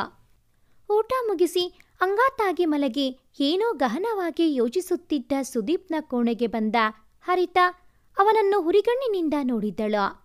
ಬಾಗಿಲ ಸದ್ದಾದಾಗ ನೋಡಿದವನು ತನ್ನನ್ನೇ ತೀಕ್ಷ್ಣವಾಗಿ ನೋಡುತ್ತಿದ್ದ ಹರಿತಾಳನ್ನು ನೋಡಿ, ಏನಾದರೂ ಮಾತನಾಡಬೇಕಿತ್ತ ಹರಿತಾ ಎಂದ ಸೂರನ್ನೇ ದಿಟ್ಟಿಸುತ್ತ. ವಿಕಾಸ್ನೊಡನೆ ಕಿತ್ತಾಟ ಮಾಡಿಕೊಂಡು ಬಂದೆಯಾ ಎಂದು ನೇರ ಪ್ರಶ್ನೆ ಎಸೆದಾಗ ತಡಬಡಾಯಿಸಿದವನು, ಇಲ್ಲಪ್ಪ, ನನಗ್ಯಾಕೆ ಆ ಹೊಲಸು ಮನುಷ್ಯನ ಜೊತೆ ಕಿತ್ತಾಟ ಎಂದು ಅವಳ ಕಣ್ತಪ್ಪಿಸಿ ನುಡಿದ. ಒಳ್ಳೆಯದು, ಚೆನ್ನಾಗಿ ಸುಳ್ಳು ಹೇಳಲು ಕಲ್ತಿದ್ದೀಯಾ. ನಿನ್ನ ಬಳಿ ಹೇಳಿಕೊಂಡೆನಲ್ಲ, ನನ್ನದೇ ತಪ್ಪು, ನಿನ್ನ ಬಳಿ ಹೇಳಲೇಬಾರದಿತ್ತು ನಾನು ಎಂದು ಹೇಳಿ ಅಳುತ್ತಾ ತನ್ನ ಕೋಣೆ ಸೇರಿಕೊಂಡಳು. ಅವಳ ಹಿಂದೆಯೇ ಓಡಿದ ಸುದಿ, ಕ್ಷಮಿಸು ಹರಿತಾ, ಅವನಿಗೆ ಬುದ್ಧಿ ಬರಬೇಕಾದರೆ ಒಂದೆರಡು ಏಟು ಬೀಳಲೇಬೇಕಿತ್ತು. ಇಲ್ಲದಿದ್ದರೆ ಹೀಗೂ ಸುಮ್ಮನಿರುತ್ತಾರೆ ಎಂದು ಏನಾದರೊಂದು ಮಾಡುತ್ತಾ ನಿನಗೆ ತೊಂದರೆ ಕೊಡುತ್ತಾನೆ ಎಂದು ಹಾಗೆ ಮಾಡಿದೆ. ಈಗ ನೀನು ಅಳುವಂಥದ್ದು ಏನಾಯಿತು ಎಂದ ಅವಳನ್ನು ತನ್ನೆಡೆಗೆ ತಿರುಗಿಸಿಕೊಂಡು. ಇನ್ನೇನಾಗಬೇಕು ನೋಡು, ನಿನ್ನ ಕೈ ಮುಖದ ಮೇಲೆಲ್ಲ ಗಾಯ. ಕೇಳಿದರೆ ಬೈಕಿನಿಂದ ಬಿದ್ದೆ ಎನ್ನುವ ಸುಳ್ಳು ಬೇರೆ ಎಂದು ಬೈದಳು. ಇದೆಂಥ ಗಾಯ? ನಾಳಿನವರೆಗೆ ವಾಸಿಯಾಗುತ್ತೆ. ಇಲ್ಲ, ನೀನು ಮದ್ದು ನೀಡಿದರೆ ಇವತ್ತೇ ವಾಸಿಯಾಗಬಹುದು ಎಂದವನನ್ನು ನೋಡಿ, ಸರಿ, ಅತ್ತೆಯ ಬಳಿ ಹೇಳಿ ಔಷಧಿ ಸೊಪ್ಪು ತರ್ತೀನಿ ಎಂದು ಹೊರಟವಳ ಕೈ ಹಿಡಿದು, ನಾನು ಹೇಳಿದ್ದು ಸೊಪ್ಪಿನ ಔಷಧಿ ಅಲ್ಲ ಕಣೆ ಸುಂದ್ರಿ, ನಿನ್ನ ಮುತ್ತಿನ ಔಷಧಿ ಎಂದು ಕಣ್ಣು ಹೊಡೆದಾಗ ನಾಚಿ ನೀರಾದವಳು ಕೊಸರಾಡಿ ಅವನ ಕೈನಿಂದ ತಪ್ಪಿಸಿಕೊಳ್ಳಲು ಸೋತಳು. ಅವಳನ್ನು ಇನ್ನೂ ತನ್ನ ಸನಿಹಕ್ಕೆ ಎಳೆದುಕೊಂಡು ತುಟಿಗೆ ದೀರ್ಘ ಚುಂಬನ ನೀಡಿದ. ಮುಂದಿನ ಸಾರಿ ಬರುವವರೆಗೆ ಇಷ್ಟು ಸಾಕು ಎಂದು ಹೇಳಿ ಅವಳ ಕೈ ಬಿಟ್ಟು ನಡೆದ. ಅವಳಿನ್ನೂ ವಾಸ್ತವತೆಗೆ ಬಂದಿರಲಿಲ್ಲ. ಮರುದಿನ ಸುದಿ ಹೊರಟಿದ್ದ. ಎಲ್ಲರಿಗೂ ಬೇಸರ. ಇನ್ನು 1 ವರ್ಷ ಮತ್ತೆ ಈ ಕಡೆ ತಲೆ ಹಾಕದಿದ್ದರೂ ಅವರ ಸಮಾಧಾನಕ್ಕೆ ಹಬ್ಬಕ್ಕೆಲ್ಲ ಬಂದು ಹೋಗುತ್ತೇನೆ ಎಂದೇನೋ ಹೇಳಿದ್ದ. ಬಹಳ ಶ್ರದ್ಧೆಯಿಂದ ಶ್ರಮಪಟ್ಟು PhD ಮಾಡಲು ತನ್ನನ್ನು ತೊಡಗಿಸಿಕೊಂಡಿದ್ದ. ಮತ್ತೆ ಮನೆ ಕಡೆ ಬಂದು ಹೋಗಿ ಮಾಡುತ್ತಿದ್ದರೆ ಇಲ್ಲಿನ ಸವಿ ನೆನಪುಗಳಿಂದ ಸುಧಾರಿಸಿಕೊಳ್ಳಲೇ ಅವನಿಗೆ 1 ವಾರ ಬೇಕಿತ್ತು. ಹಾಗಾಗಿ ಈ 1 ವರ್ಷ ಶ್ರಮಪಟ್ಟು ತನ್ನ ಓದನ್ನು ಮುಗಿಸಿ ನಂತರ ಹೇಗೂ ಇವರೊಡನೆ ಇರುವುದೇ ಎಂದು ಮನಸ್ಸನ್ನು ನಿಯಂತ್ರಿಸಿಕೊಂಡಿದ್ದ. ಈಗೀಗ ಅವನು ತುಂಬ ಬ್ಯುಸಿಯಾಗಿ ಬಿಟ್ಟಿದ್ದ. ವಾರಕ್ಕೊಮ್ಮೆ ಕರೆ ಮಾಡುತ್ತಿದ್ದ. ಅದು ಹರಿತಾ ಕಾಲೇಜಿಗೆ ಹೋದ ಸಮಯವೇ ಆಗಿಬಿಡುತ್ತಿದ್ದರಿಂದ ಅವರಿಬ್ಬರೂ ಮಾತನಾಡದೆ ಒಂದೊಂದು ಬಾರಿ ತಿಂಗಳೇ ಕಳೆಯುತ್ತಿತ್ತು. ಹರಿತಾಳೇನೂ ಬೇಸರ ಪಟ್ಟುಕೊಳ್ಳಲಿಲ್ಲ. ಪ್ರತಿ ಕರೆ ಬಂದಾಗ ಅದು ಸುದೀನತೆ ಎಂದು ನಿರೀಕ್ಷಿಸಿ ಓಡುವಾಗ ಅದರಲ್ಲೇ ಒಂದು ಸಂತೋಷ ಅನುಭವಿಸುತ್ತಿದ್ದಳು. ಈಗ ಹರಿತಾಗೆ ವಿಕಾಸ್ನಿಂದ ತೊಂದರೆ ಏನೂ ಬರುತ್ತಿರಲಿಲ್ಲ. ಮೊದಲಿನಂತೆ ಮನೆಗೆ ಅಷ್ಟೊಂದು ಬಂದು ಹೋಗಿ ಮಾಡುತ್ತಿರಲಿಲ್ಲ ಅವನು. ಹಾಗಾಗಿ ಅವಳಿಗೆ ಒಂದು ರೀತಿಯ ನೆಮ್ಮದಿ. ಹೀಗೆ ಹರಿತಾಳ ಪದವಿಯ 2ನೇ ವರ್ಷ, ಸುದೀಪ್ನ PhDಯ ಕೊನೆಯ ವರ್ಷ ಸಾಗುತ್ತಿತ್ತು. ಅವನ ರಿಸರ್ಚ್ನ ವರದಿ ಸಬ್ಮಿಟ್ ಆಯಿತು. ಅಂತೂ ಸುದೀಪ್ ಡಾಕ್ಟರ್ ಸುದೀಪ್ನಾಗಿ ಈ ವರ್ಷದ ಘಟಿಕೋತ್ಸವದಲ್ಲಿ ಅಂಕಿತನಾಗುವವನಿದ್ದ. ತನ್ನ ಊರಿನ ಹತ್ತಿರದ ಯಾವುದಾದರೂ ಒಳ್ಳೆ ಕಾಲೇಜಿಗೆ ಪ್ರಾಧ್ಯಾಪಕನಾಗಿ ಸೇರಬೇಕು ಎಂಬುವುದು ಅವನ ಆಸೆ. ತನ್ನ ಟ್ಯಾಲೆಂಟ್ ನೋಡಿ ಕೆಲವು ಪ್ರತಿಷ್ಠಿತ ಕಾಲೇಜುಗಳಿಂದ ಬಂದ ಕೆಲವೊಂದು ಆಫರ್ಗಳನ್ನು ನಯವಾಗಿಯೇ ತಿರಸ್ಕರಿಸಿ ತನ್ನ ಊರಿನ ಕಡೆ ಪ್ರಯಾಣ ಬೆಳೆಸಿದ್ದ. 2 ದಿನದ ಹಿಂದಿನಿಂದಲೇ ಸುದೀಪ್ ಬರುತ್ತಾನೆ ಎನ್ನುತ್ತಾ ಮನೆ ತುಂಬ ಕುಣಿದಾಡಿ ಅವನಿಗೆ ಇಷ್ಟವಾದ ತಿಂಡಿಗಳನ್ನೆಲ್ಲ ಮಾಡಲು ತಾನೇ ತರಕಾರಿಗಳ ಪಟ್ಟಿ ತಯಾರಿಸಿ ಮಾವನ ಬಳಿ ಸಂತೆಯಿಂದ ತರಿಸಿ ಅವನು ಬರುವ ದಿನವೇ ಯಾವುದೋ ವಿಶೇಷ ಹಬ್ಬ ಎಂಬಂತೆ ಮನೆಯನ್ನೆಲ್ಲ ಸ್ವಚ್ಛಗೊಳಿಸಿ ಅಲಂಕಾರಗೊಳಿಸಿದ್ದ ಹರಿತಾ ಅವನು ಬರುವ ಹಿಂದಿನ ದಿನ ಜ್ವರ ಬಂದು ತೇಜಸ್ಸು ಕಳೆದುಕೊಂಡವಳಂತೆ ಮಲಗಿದ್ದರೆ ಸೌಭಾಗ್ಯ ಅವರಿಗೆ ಹೊಟ್ಟೆಯಲ್ಲಿ ಸಂಕಟ. ಡಾಕ್ಟರ್ ಬಳಿ ಹೋಗೋಣ ಎಂದರೆ ಕೇಳಲ್ಲದು ಹುಡುಗಿ. ಹಾಗಾಗಿ ಚಂದ್ರು ಡಾಕ್ಟರಿಂದ ಮಾತ್ರೆಯನ್ನು ಬರೆಸಿಕೊಂಡು ತಂದಿದ್ದರು. ಆ ದಿನ ಮನೆಯ ದಾರಿ ಹಿಡಿದ ಸುದಿಗೆ ಎಡಗಣ್ಣು ಹೊಡೆದುಕೊಳ್ಳಲು ಪ್ರಾರಂಭಿಸಿತು. ಮನೆ ಎದುರು ನಗು ಹೊತ್ತು ಬಂದವನನ್ನು ಸ್ವಾಗತಿಸಲು ಎಂದಿನಂತೆ ಮುಂಬಾಗಿಲ ಮರೆಯಲ್ಲಿ ನಿಂತು ನೋಡುವ ಜೋಡಿ ಆತ್ಮೀಯ ಕಣ್ಣುಗಳಿರಲಿಲ್ಲ. ತಾಯಿ ತಂದೆಯನ್ನು ನೋಡಿ ಖುಷಿಯಲ್ಲಿ ಒಳಹೋದವನಿಗೆ ಮನೆಗೆ ಬಂದು ತಲುಪಿದೆ ಎನ್ನುವ ಸಂಪೂರ್ಣ ಖುಷಿಯೇ ಇರಲಿಲ್ಲ. ಅಮ್ಮ, ಹರಿತಾ ಇಲ್ವಾ? ತಾನು ಬಂದಿದ್ದು ತಿಳಿದರೂ ಬರದ ಹರಿತಾ ಮನೆಯಲ್ಲಿ ಇಲ್ಲವೆಂದೇ ಭಾವಿಸಿದ. ಇದ್ದಾಳೆ, ನಿನ್ನೆ ರಾತ್ರಿಯಿಂದ ಜ್ವರ ಅವಳಿಗೆ, ಹಾಗಾಗಿ ಕೋಣೆಯಲ್ಲಿ ಮಲಗಿದ್ದಾಳೆ. ಮೊನ್ನೆಯವರೆಗೂ ನೀನು ಬರುತ್ತೀಯಾ ಎಂದು ತಯಾರಿ ಮಾಡಿದ್ದು. ನೀನು ಬರುವ ಹೊತ್ತಲ್ಲಿ ಮಲಗುವ ಹಾಗಾಯಿತು ನೋಡು ಎಂದಾಗ ಅವನಿಗೆ ಅವಳನ್ನು ನೋಡದೇ ಇರಲಾಗಲಿಲ್ಲ. ಸರಿ ಅಮ್ಮ, ಅವಳನ್ನೊಮ್ಮೆ ನೋಡಿಕೊಂಡು ಬಂದು ಬಿಡುತ್ತೀನಿ ಎಂದು ಹೇಳಿ ಅವರ ಮಾತಿಗೆ ಅವಕಾಶ ಕೊಡದೆ ಮೆಟ್ಟಿಲು ಹತ್ತಿ ಹೊರಟವನ ಬಳಿ, ಬೇಗ ಮಾತನಾಡಿ ಬಾ, ನಿನ್ನ ಬಳಿ ನನಗೂ ಏನನ್ನೂ ಮಾತನಾಡುವುದಿದೆ ಎಂದರು. ಅದು ಮದುವೆಯ ವಿಷಯವೇ ಎಂದು ಅವರ ದಾಟಿಯಲ್ಲಿ ಅವನಿಗೆ ಅರ್ಥವಾಗಿ ಹೋಗಿತ್ತು. ಮನಸ್ಸಲ್ಲೇ ನಕ್ಕವನು ಕೋಣೆಗೆ ಬಂದಾಗ ಹರಿತಾ ಅವನ ವಿರುದ್ಧ ದಿಕ್ಕಿನಲ್ಲಿ ಮುಖ ಮಾಡಿ ಮಲಗಿದ್ದಳು. ಇನ್ನೂ ಚಳಿ ಜ್ವರ ಬಿಟ್ಟಂತಿರಲಿಲ್ಲ.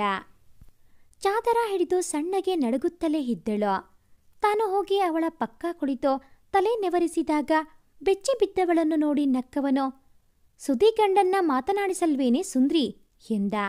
ಅವಳ ಕಣ್ಣುಗಳು ನೀರಿನಿಂದ ತುಂಬಿ ಹೋಗಿತ್ತು.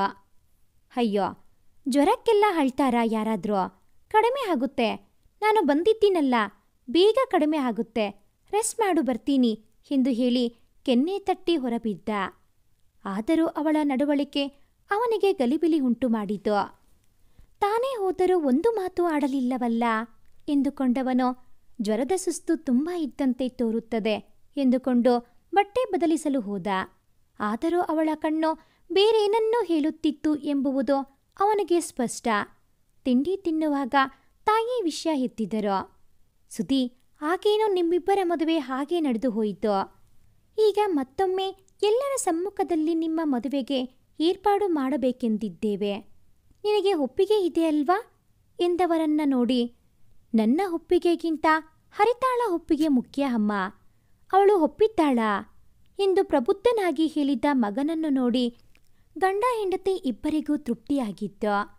ಅವಳನ್ನು ಕೇಳುವುದೇನೋ, ಅವಳಿಗೆ ನೀನೆಂದರೆ ಇಷ್ಟವೇ, ನೀನು ಬರುತ್ತೀಯಾ ಎಂದು ಎಷ್ಟು ಸಂಭ್ರಮ ಪಟ್ಟಿದ್ದಾಳೆ ಗೊತ್ತಾ ಎಂದರು ಉತ್ಸಾಹದಿಂದ. ಇರಬಹುದು ಅಮ್ಮ, ಆದರೆ ನಾನೊಮ್ಮೆ ಈ ವಿಷಯವಾಗಿ ಅವಳ ಬಳಿ ಮಾತನಾಡಬೇಕು ಎಂದ ಗಂಭೀರವಾಗಿ. ಅವರಿಗೂ ಸರಿ ಎನಿಸಿತು. ಅವನ ಇಷ್ಟದಂತೆ ಆಗಲಿ ಎಂದು ಸುಮ್ಮನುಳಿದರು. ಆ ದಿನ ಸುದ್ದಿ ಮರಳಿದ ಸಂಭ್ರಮಕ್ಕೋ ಇಲ್ಲ ವೈದ್ಯರ ಮಾತ್ರೆಯ ಪ್ರಭಾವಕ್ಕೋ ಜ್ವರ ಪೂರ್ತಿಯಾಗಿ ಬಿಟ್ಟಿತ್ತು. ಆದರೆ ಅವಳಲ್ಲಿ ಹಿಂದಿನ ಉಲ್ಲಾಸವಿಲ್ಲ. ಸುದ್ದಿ ಏನಾದರೂ ಕೇಳಿದರೆ ಕಣ್ಣಲ್ಲಿ ನೀರು ತುಂಬಿಕೊಳ್ಳುತ್ತಾಳೆ, ಸುಮ್ಮನೆ ತಲೆ ಆಡಿಸುತ್ತಾಳೆ, ಕೋಣೆಯಿಂದ ಹೊರ ಬೀಳುವುದೇ ಇಲ್ಲ. ಸೌಭಾಗ್ಯ ಚಂದ್ರು ಅವರಿಗೂ ಅವಳ ಈ ರೀತಿಯ ಲವಲವಿಕೆ ರಹಿತ ಮುಖ ನೋಡಲಾಗದು. ಆದರೂ ಸುದಿ ಇದ್ದಾನೆಂಬ ಭರವಸೆ. ಸುದಿ ಬಂದು 2 ದಿನವಾಯಿತು. ಅವಳಾಗೆ ಏನನ್ನೂ ಮಾತನಾಡಿಯೇ ಇರಲಿಲ್ಲ. ಕಿಟಕಿ ಆಚೆ ನೋಡುತ್ತಾ ನಿಂತ ಅವಳನ್ನು ಸುದಿ ಹಿಂದೆಯಿಂದ ಬಂದು ತಪ್ಪಿದಾಗ ಒಮ್ಮೆಲೆ ಗಾಬರಿಯಲ್ಲಿ ಅವಳ ಮೈ ನಡುಗಿ ಹೋಯಿತು. ಅದು ಗಮನಕ್ಕೆ ಬಂದರೂ ಅವನು ಹೆಚ್ಚೇನೂ ಆಸ್ಪಾದ ಕೊಡದೆ, ಏನು ಮಹಾರಾಣಿಯವರಿಗೆ ಕೋಪ ಬಂದಿರೋ ಹಾಗಿದೆ, ಏನು ನಿನ್ನ ಸುದ್ದಿ ಗಂಡ ಬೇರೆ ಯಾರನ್ನೋ ಹಾರಿಸಿಕೊಂಡು ಬಂದು ಬಿಡ್ತಾನೆ ಅಂದುಕೊಂಡಿಯಾ ಎಂದ ತಮಾಷೆಗಾಗಿ.